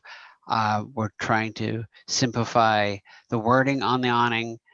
We also cut it back so that it's not extending past the property line. It is not hanging over the sidewalk, and we're trying to do our best to have the directory for the doctors kind of be much less noticeable in terms of color and blending in with the existing arch that frames this entrance to the stairs that lead down to the cellar level. Thank you for the presentation. You're welcome. Is there anyone from the public who would like to comment? Just a reminder that you can go to the reactions icon at the bottom of your screen, pressing the raise hand button, or press *9 if you're calling in from the phone. You have Judy Schneider.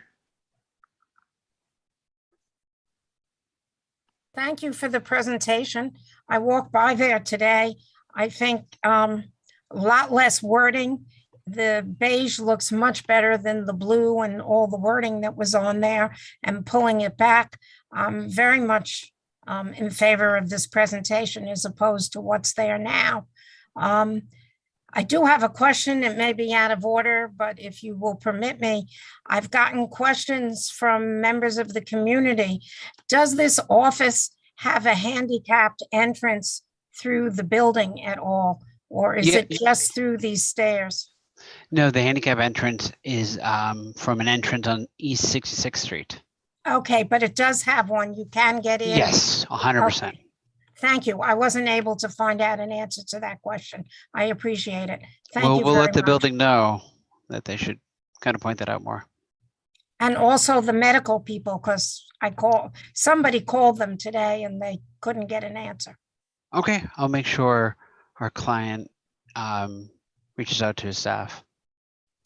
Is there anything in your signage that lets a handicapped person know that there's another way in? Not currently in what we have, no.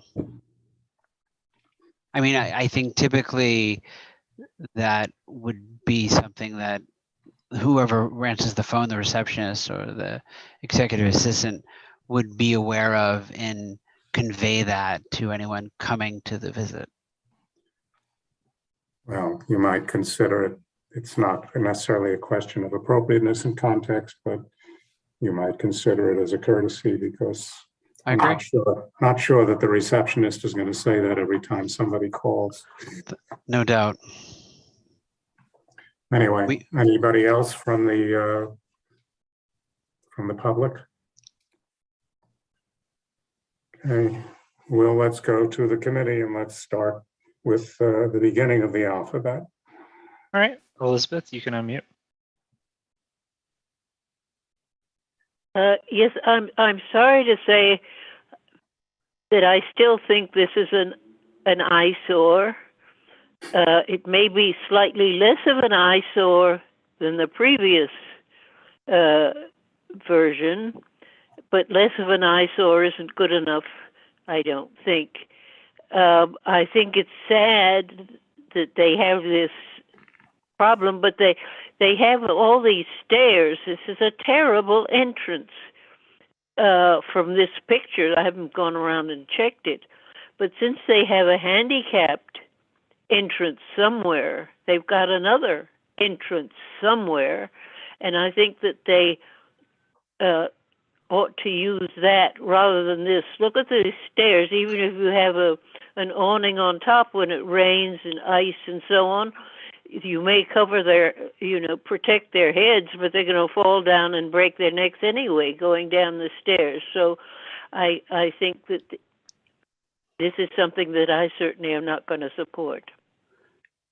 I would just clarify. Sorry, I would just like to clarify. The other handicap entrance is actually through the residential building. So the residential building does not want that to be used as a primary entrance. So that's why we're not forced, but we have this is why this entrance is the primary entrance to the doctor's offices. I mean, if we could do more to, enclose this, of course we would, because I mean, it's a real concern, of the patient's safety and the public safety.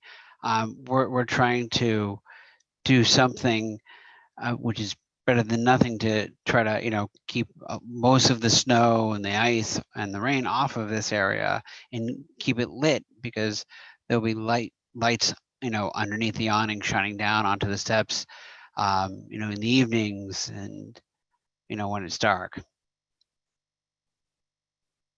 Thank you, Mr. Bedard. Thank you, Elizabeth. Next. Next is Gail. Go ahead, Gail. I know it is the conundrum. I agree with Elizabeth from the vantage point that almost no matter what you do, it's not going to probably work as well as we hope. It's just the question of whether or not there's a way to work with the residential building management to ensure that anybody who is handicapped or has any disability is able to get into the building. I don't know if there's something else that can be done with the stairs, with the design, but that is certainly not anything that I could offer as a suggestion. I think this canvas color is far superior to the blue. The lettering is better than it was, but I would think a color that's a little more muted than this, that might be a stone gray or something that kind of fades into the overall wall and what have you, might be a step in the right direction. I also did notice that you've got the name of the practice on the side of the canopy. Is it only on one side and not on both? Correct. It's only on the east. It's only on the side that faces 2nd Avenue, because the feeling is that this is close enough to 3rd Avenue that you can kind of see in a glancing view the writing on the front of the awning. But if you're sitting on 2nd Avenue, you're not going to know, is that my doctor's office, before you walk, 150 feet. So we're trying to have that, name on that side of the awning so people don't, walk out of their way. But it seems to me, at least based on the photo that you're showing, that you'd be able to see it from the front and the side simultaneously. So I guess I'm saying, so the awning, zoom in. Sorry.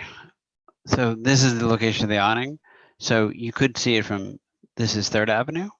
We're saying that, like, if you're standing here on 2nd Avenue, it'd be hard to kind of see the front of the awning. So that's why the lettering is on that side. But on the other hand, you're walking down the block, you have an address that you're going toward. I mean, if you look at most building awnings, you don't necessarily see the overall address written out on the side. But yeah, I mean, it's not the address, it's just the name. Again, because I mean, if you punch in 201, just because it's a big complex, I think it can be, if you didn't have that signage, you just see a, limestone colored awning, and you don't know whether that is where you're supposed to be going or not. And I we're just trying to, it's a little bit of wayfinding just to make sure people, know. But the 201 is certainly on the front of the awning, so it still doesn't. No, the 201's on the existing arch. We're not adding that. But it's already there is all I'm saying. So it's not that you're not going to see that, but that's just, my opinion. I do think that you've toned down the list of the physicians, and I like that. I think it's far improved from what you've had previously. Those are my comments. Thank you. Thank you. Moving on to Michelle.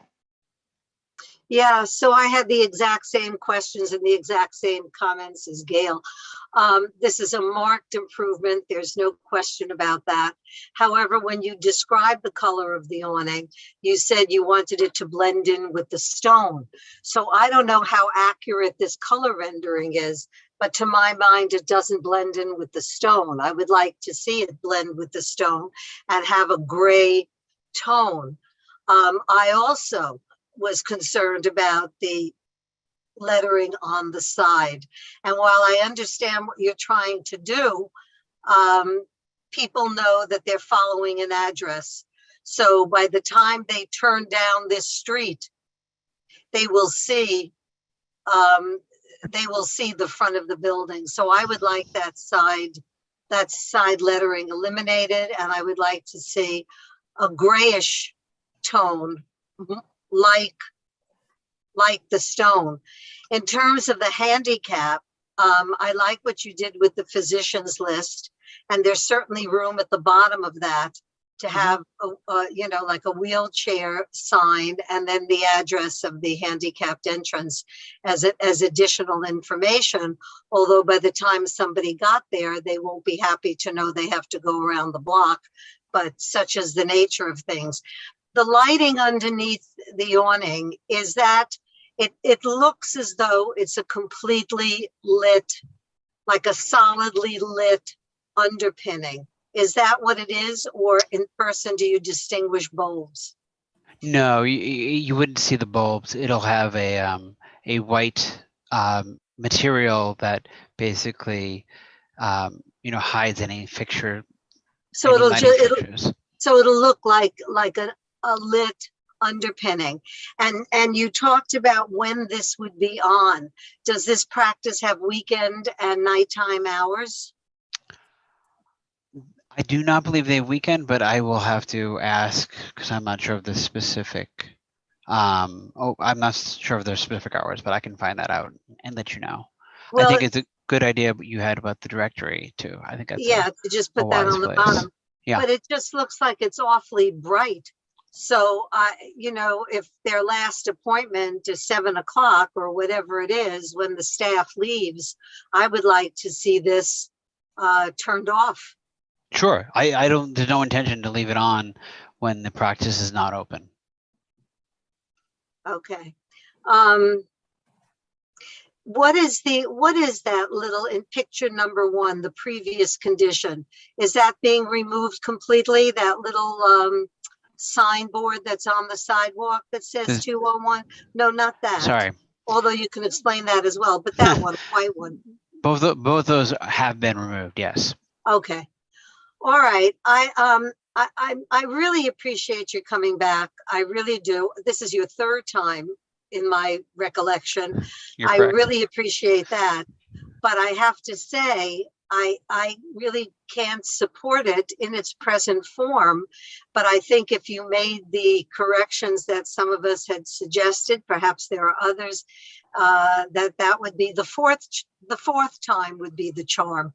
So, but I thank you very much. No worries. Thank you.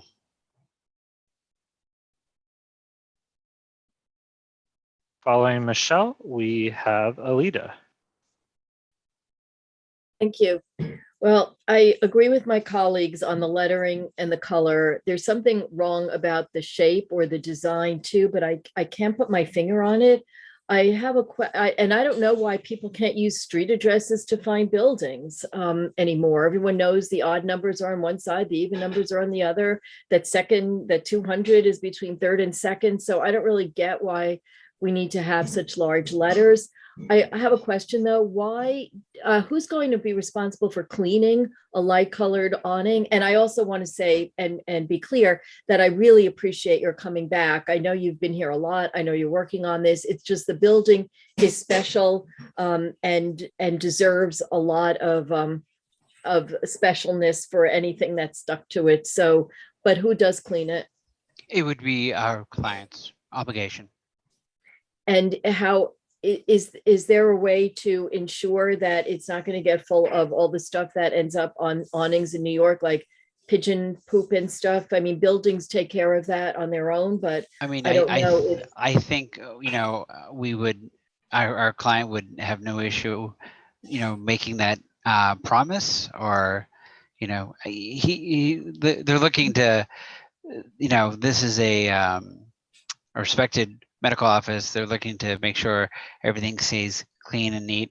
I mean, we're working on, getting the best color, and whatever comes with that responsibility is, using a lighter color to help it blend in. We're going to make an effort to make sure it stays blended in and doesn't get covered with bird poop and other detritus that is around in New York City.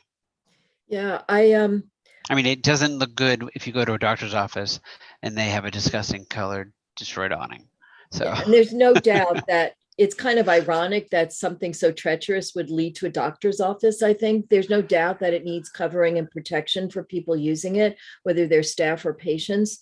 But there's something about it that looks wrong to me. I'm not an architect, so I don't know exactly what it is. I'm interested in hearing what my colleagues have to say, particularly the architects on the committee. So thank you very much. And thanks again for coming back. You're welcome. I believe Sarah Chu is still not here, so the next one up would be Anthony. Go ahead, Anthony. Thank you. Thanks for coming back.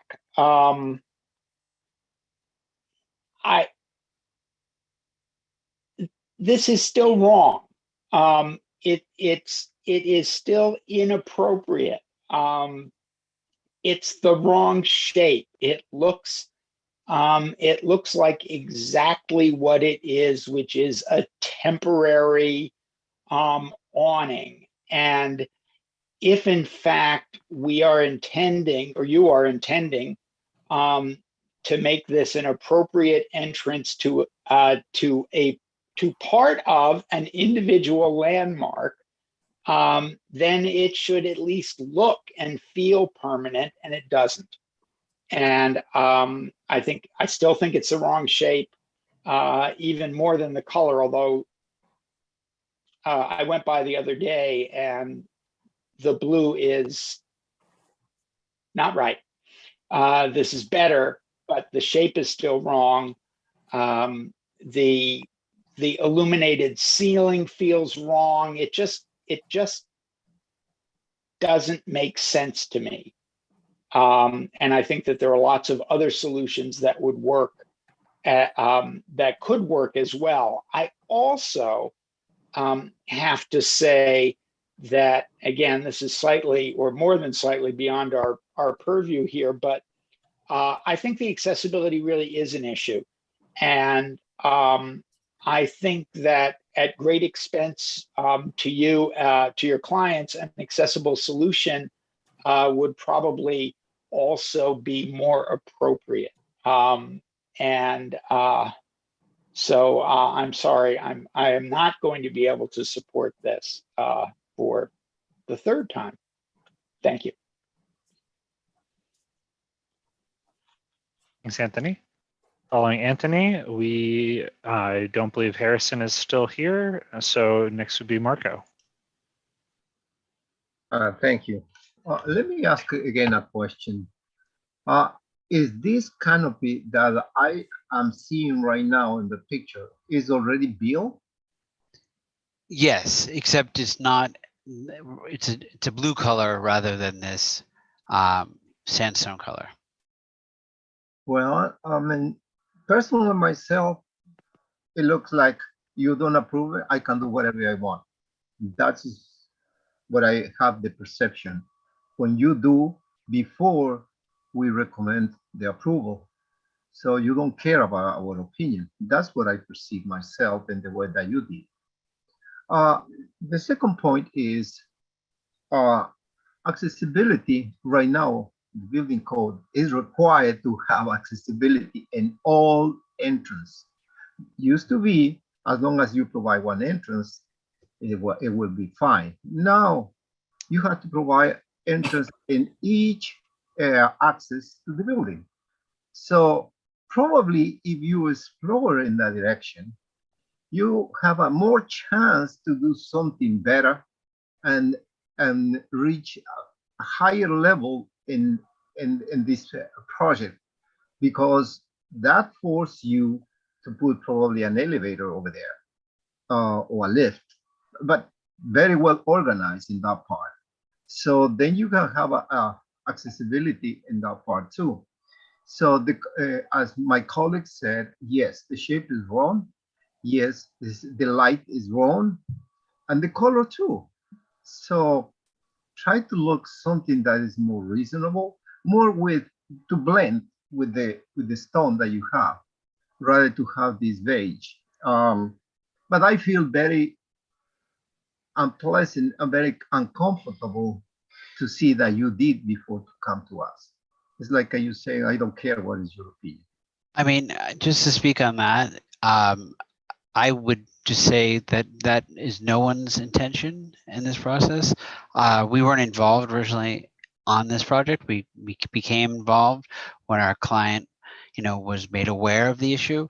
He unfortunately was poorly advised and received approval from the residential building to install the awning, and he was unaware of the exact process. Since we've made him aware of the exact process, we've been making an effort to obviously provide a solution that, everyone on this committee will find acceptable, and, it kind of make amends for the misunderstanding previously, and, do The this doctor the was right right. way. The doctor was right here. He was fully aware. And yes, sometimes it takes 2 times, 3 times, 4 times. But the bottom line is we want to help them with comments to do the right thing. We are not against to improve the quality of life of the patients. We know that they can create serious trouble in that part, and we want to avoid that. We are fully aware that they really need that part. I'm not saying that you don't need it. Yes, you need it, but do it with the right thing. And thank you so much. That's my comments. Thank you. Okay, so next we have Kimberly. Kimberly, go ahead. Thanks, Will. I don't have anything further to add. I think that, we've gotten most of a consensus of this group. Okay. Then we're going to move on to the 2 board members who are here that are not part of the committee. I will flag that our bylaws say that you have to be at the majority of the meetings where an item was discussed. So if you were not at a previous meeting where this was discussed, you would not be able to vote on it by our bylaws. So Lori, I'm going to go to you for comments. Yes, thank you, Will. My only issue is the accessibility one. You stated that this is a respected physician's office, and I would think that respected physicians would understand and support that there needs to be an accessible entrance that is, there needs to be signage at the very least, directing people to the accessible entrance. And, the ADA was passed in 1990, and I don't know when this building was built, but it's been in effect for almost 50 years, right? So, or no, I'm sorry, 30 years. It's time. It's just time to take it seriously. Just because there is accessibility, like the accessibility to this space is completely in compliance with codes. All current codes is all in compliance. Our client took this space, but they didn't change the entrance to the space. This is how this space was created originally by SOM, by all the architects that worked on this landmark building. This is how it was. They didn't create this entrance. The accessible entrance off of East 65th Street, part of the original plan. This entrance off of East 65th Street, part of the original plan. We haven't altered any of that. I understand that. And thank you for pointing it out. The problem is that if someone comes to the building and there's no signage directing them to where it should go, that's a problem. Sure, and we have no issue putting signage up at all, of course. I think you've had your say. Okay, well, that's all I have to say. I mean, I don't even know if I'm allowed to vote for this, but if I were allowed to vote for it, because I haven't been here for many meetings where it was apparently discussed, but I wouldn't support it because it seems that the accessibility issue is just not being taken seriously. Thank you. I say 2 things. Number 1, you can vote because you're a member of the board and you're a guest of the committee. And number 2, we're talking about appropriateness and context. We're not talking about whether it's ADA accessible or not, but you can choose to vote for it for whatever reasons you want. But the reasons that we're here for are context and appropriateness as a design solution. Okay. Thank you, David. Okay. And so Lori and now Sherry. I agree. I have nothing further to add. I concur with my more esteemed colleagues in this area, though I am very concerned about accessibility. And I don't know if I'm permitted to vote, but if I am, I would vote against it. Mary, you can vote. You're here, you're listening, you're a member of the board. Okay, thank you, David.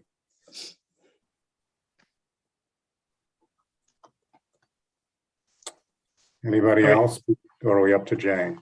Jane. I think we're up to me, David. Nobody's mentioned that this is the Manhattan House, one of the most iconic mid-century apartment buildings in the city. That's why it has an individual landmark designation. I cannot support the application. I feel sorry for the applicant who is here tonight. Manhattan House is trying to figure out a way to make some money from this subterranean space with this very steep staircase going down. And they knew that they would have problems with creating an entryway to the now doctor's offices. So that's all I want to say. I cannot support the application. I think everybody has come out with a lot of comments, mostly negative, and I'm going to add my own. If you were to read the two last resolutions, as Anthony stated, the resolutions both point out that the shape is awkward and ungainly. It's a terrible shape, in my judgment. And I think if you're going to try and do something here, you've got to start all over again. You've got to think about, what if I were a part of Skidmore, Owings and Merrill? How would I think Jane is absolutely right. How would I make this feel a part of the design of this unique individual landmark?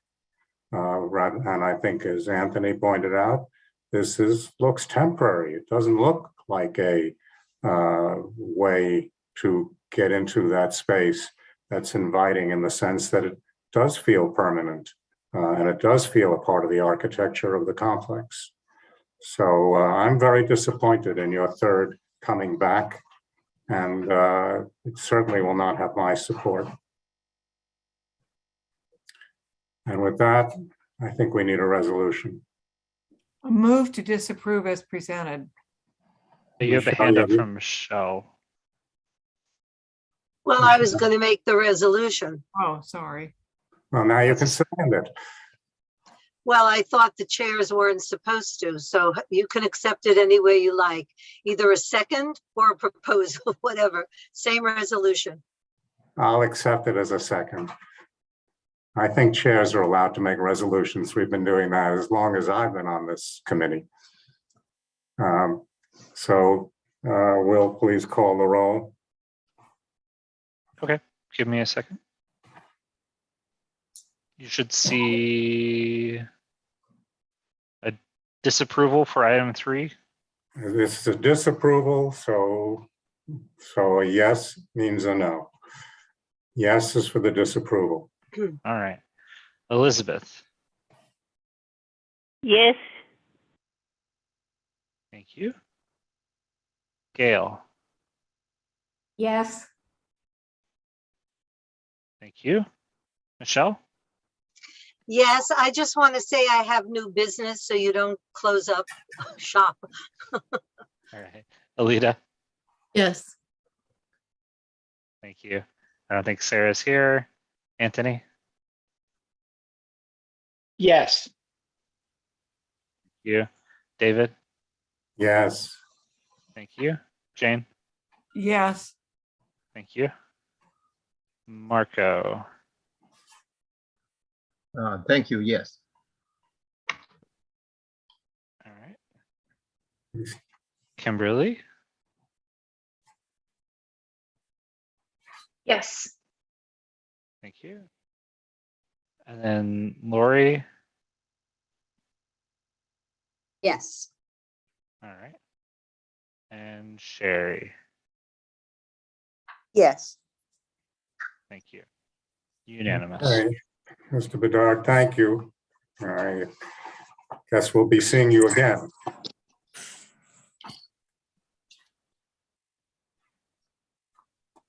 Michelle, new business? Thank you, guys. Have a good night. Thank you. Yes, two bits of new business. One, you may have read that the mayor has cut the Landmarks Commission budget. And in light of the fact that they are still complaining that they, you know, the commissioners really don't have enough time and more things are turned over to the staff. Do the chairs, co-chairs think it's appropriate for us to write a letter to the mayor, CC to the commission, encouraging him to support putting money back in the budget for the Landmarks Commission? Do you want to do a draft, Michelle? Actually, I would rather that you would do it, Jane, because I think you you probably could word it better than I, talking about the budget. But I'm glad you agree there should be a letter, and maybe you and I can commiserate. So that's good. If everybody, David's on board with that, and I assume Russell would be, because who could be against adding to the budget, you know, putting this back in the budget. The second thing that I have is I'm very concerned about the development around Penn Station, the Midtown. The proposal actually is to knock down about 9 square blocks. And within those square blocks, I think there are approximately 20 buildings that could be under consideration, or people would want to put them under consideration for individual landmark status. And I'm wondering if this committee through the board could come up again with a letter asking them to please not to go ahead with demolition until they were able to take into consideration those buildings that will be proposed by landmarks to be landmarked by other preservation groups, however you would want to word that, but some kind of a supportive effort to those that would like this demolition not to go ahead until these buildings are taken under consideration. Take them one at a time. First one is easy, and we can bring it to Russell's attention, and we can even ask him to write the letter if you and Jane don't want to take it on. You know, just remember that this is a mayoral initiative, and I know Alita sent us around an email. She sent an email into the commission and got a response that included our new mayor's name. It's like the blood center. This is part of sort of a city planning commission initiative to create these zones and jobs. But is that true, Alita? No? I see you shaking. This is from, I was muted. This is from the state. It's a state initiative. We're talking about two different things now. Oh, I'm sorry. Okay, then I was just saying that as far as the LPC budget, we can certainly write a letter, assuming that there's a consensus that we should ask. No, I'm happy to work out a draft with you. Okay. Okay. Yeah. Fine. The next issue is Penn Station. Okay. Yes, I got that. I understand that. I'm just saying that these are either statewide or citywide initiatives. We saw with the blood center, that was a de Blasio part of his plan to increase jobs in the medical world. And it happened, as we all know. You know, we were kind of blindsided by it without realizing that there are these real estate divisions at hedge funds that were all involved with Longfellow and everything. And I don't know whether we should take on a role with Penn Station. I mean, what do you think, David? Can I just add another thought, if you don't mind? I don't think, certainly I'm not suggesting we be the leaders here, but my understanding, and I think I saw a letter from HDC, and I know we can certainly add our voices to support those preservation organizations that are asking for this. I don't see a benefit in sort of having the defeatist attitude that and we have for very good reason, because there are always louder voices than ours and we get sort of knocked down. But after all, if getting knocked down stopped us from being advocates, none of us would be doing anything. So apparently we sort of all like to have our heads banged against the wall. But I didn't mean for us to take the lead here, but I certainly think it's appropriate to support, and I think HDC is probably doing it. I guess, I don't know if Friends is taking a position. I don't know that that's in their, within their purview. They are taking, I see Alita nodding, so they're taking a position, and Friends is on the call. But I think we should support this. I see no harm. I see only an upside. So Well, whatever we form. can support it, Michelle, but let's have our eyes wide open.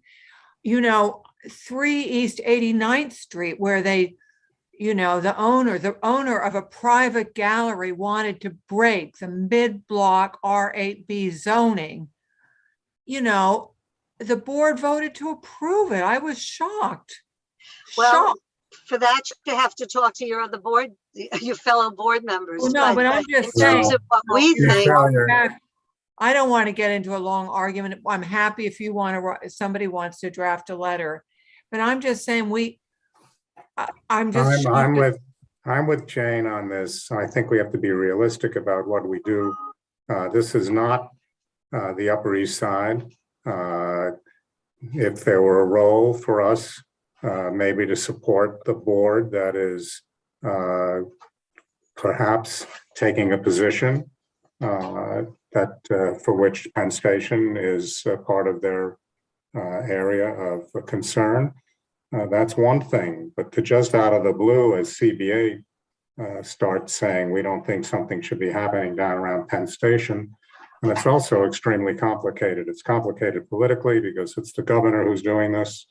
And it's also complicated because how many of those buildings are of a quality that they should be saved? And that's a tremendous study in and of itself.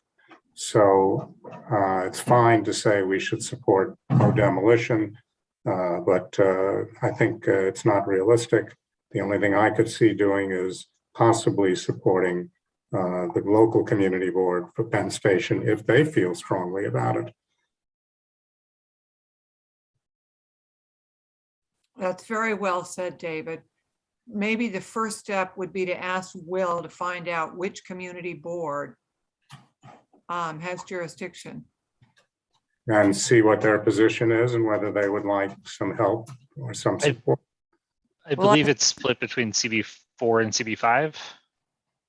Well, let's see if they are jointly doing anything. They CB5 may be welcoming this because of the economic issues. CB5 is, I'm sorry for interrupting, David. Am I interrupting? I hope not. No, that's all right. is opposed to this. I attended a presentation that Historic Districts Council organized. The chair of CB5's Land Use and Landmarks Committee was part of the panelists opposed to what's going on at Penn Station. The state intends to use eminent domain to take buildings. The Landmarks Preservation Commission, from what I understand, is not even willing to consider or put them on the to be considered list. The Hotel Pennsylvania. I'm reading the book Babbitt by Sinclair Lewis. The only building in New York, it was written in the 1920s, that he wants to visit when he stops at Penn Station on a layover is the Hotel Pennsylvania, as the largest hotel in the world. It's the only building, and that's what Landmarks is not even considering landmarking. It's being dismantled as we speak by Vornado. That's right. I was going to say that's being. Alita, that's such an amusing comment. When was the last time you were in the Hotel Pennsylvania? I was in there when my kid was in high school, because they were sorting books that were donated to. Yes, I remember. Me too. but that doesn't mean that it's not a building worth saving for its cultural and its historic value to the city. And that's why I feel really strongly. I've written to not only Sarah Carroll, but I wrote to the ESD personally, saying that I oppose all of this because the Hotel Pennsylvania was designed by McKim, Mead and White to correspond, to go with, to be in harmony with Penn Station, which it also designed. There are relationships between buildings. There are buildings that are valuable. And I'm terrible at this, and I hope if I offend anyone, I apologize. The Latvian or Lithuanian community, there are buildings there that at least deserve consideration, but I believe Landmark's remarks were that it was too busy to consider these buildings. The Hotel Roosevelt is there too, by the way. Not there in that area, but on the not to be considered list. And the Landmarks Preservation Commission is supposed to represent buildings and the people of New York and be a counterweight to the administration. They're supposed to believe in preservation. So I feel really strongly about this. I'm stepping out to do it individually, but I think if this committee supported CB5, that they would be helpful. They asked, because I know the chair of that from my work as chair on this board and involved with this landmarks committee. I know her, and she asked for anything any statements I could send in supporting their opposition to Penn Station. So I do believe, and I could check if you'd like, that a letter or comments from CB8 opposing the Penn Station raising and demolition.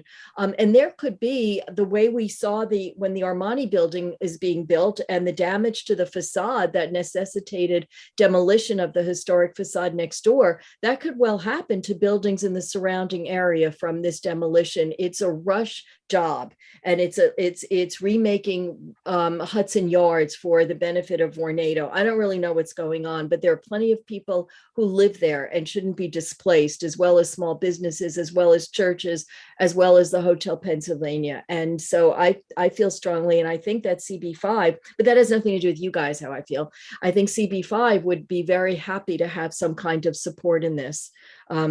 Well, Rita, you have so much passion about this issue. Yeah, many things. I mean, I felt passionate about breaking the RAP zoning on 89th Street. Did too. And there were like so few people who voted the way I voted. You were one of them, Alita. But I think, why don't you do some research and maybe come to us at the next Landmarks Committee meeting with maybe, if a resolution has been passed by the community board over there, and let us all see it. Okay. And then we'll just take it from there. But I kind of agree with David. How far do we want to spread our wings? I think it was through you we became involved a little bit. We wrote something about Governor's Island, didn't we? Because I know I brought that up. Well, because these are they're not individual landmarks or historic districts. They resonate throughout the city. Penn Station is where it's often their first view of New York. And do we want that to be a view of 100-story buildings and no history? Or do we want that to be a view of some 100-story buildings, maybe, but buildings in context of the history of that area? Well, you better send them. That's why it's important. To Paris on a little trip about how the center of the city there has been preserved over the ages. That's right. From high rises. Anyway, I think we should end this meeting, or at least I have to, in my invalid state, have to. I think we should end it. I think you've made a good suggestion. Let's have Alita, who seems to care passionately, come back to us with all the information she can, and we can then. And Michelle, within the next 2 weeks, you and I can put together a draft of a letter to the mayor about restoring some money to the LPC budget.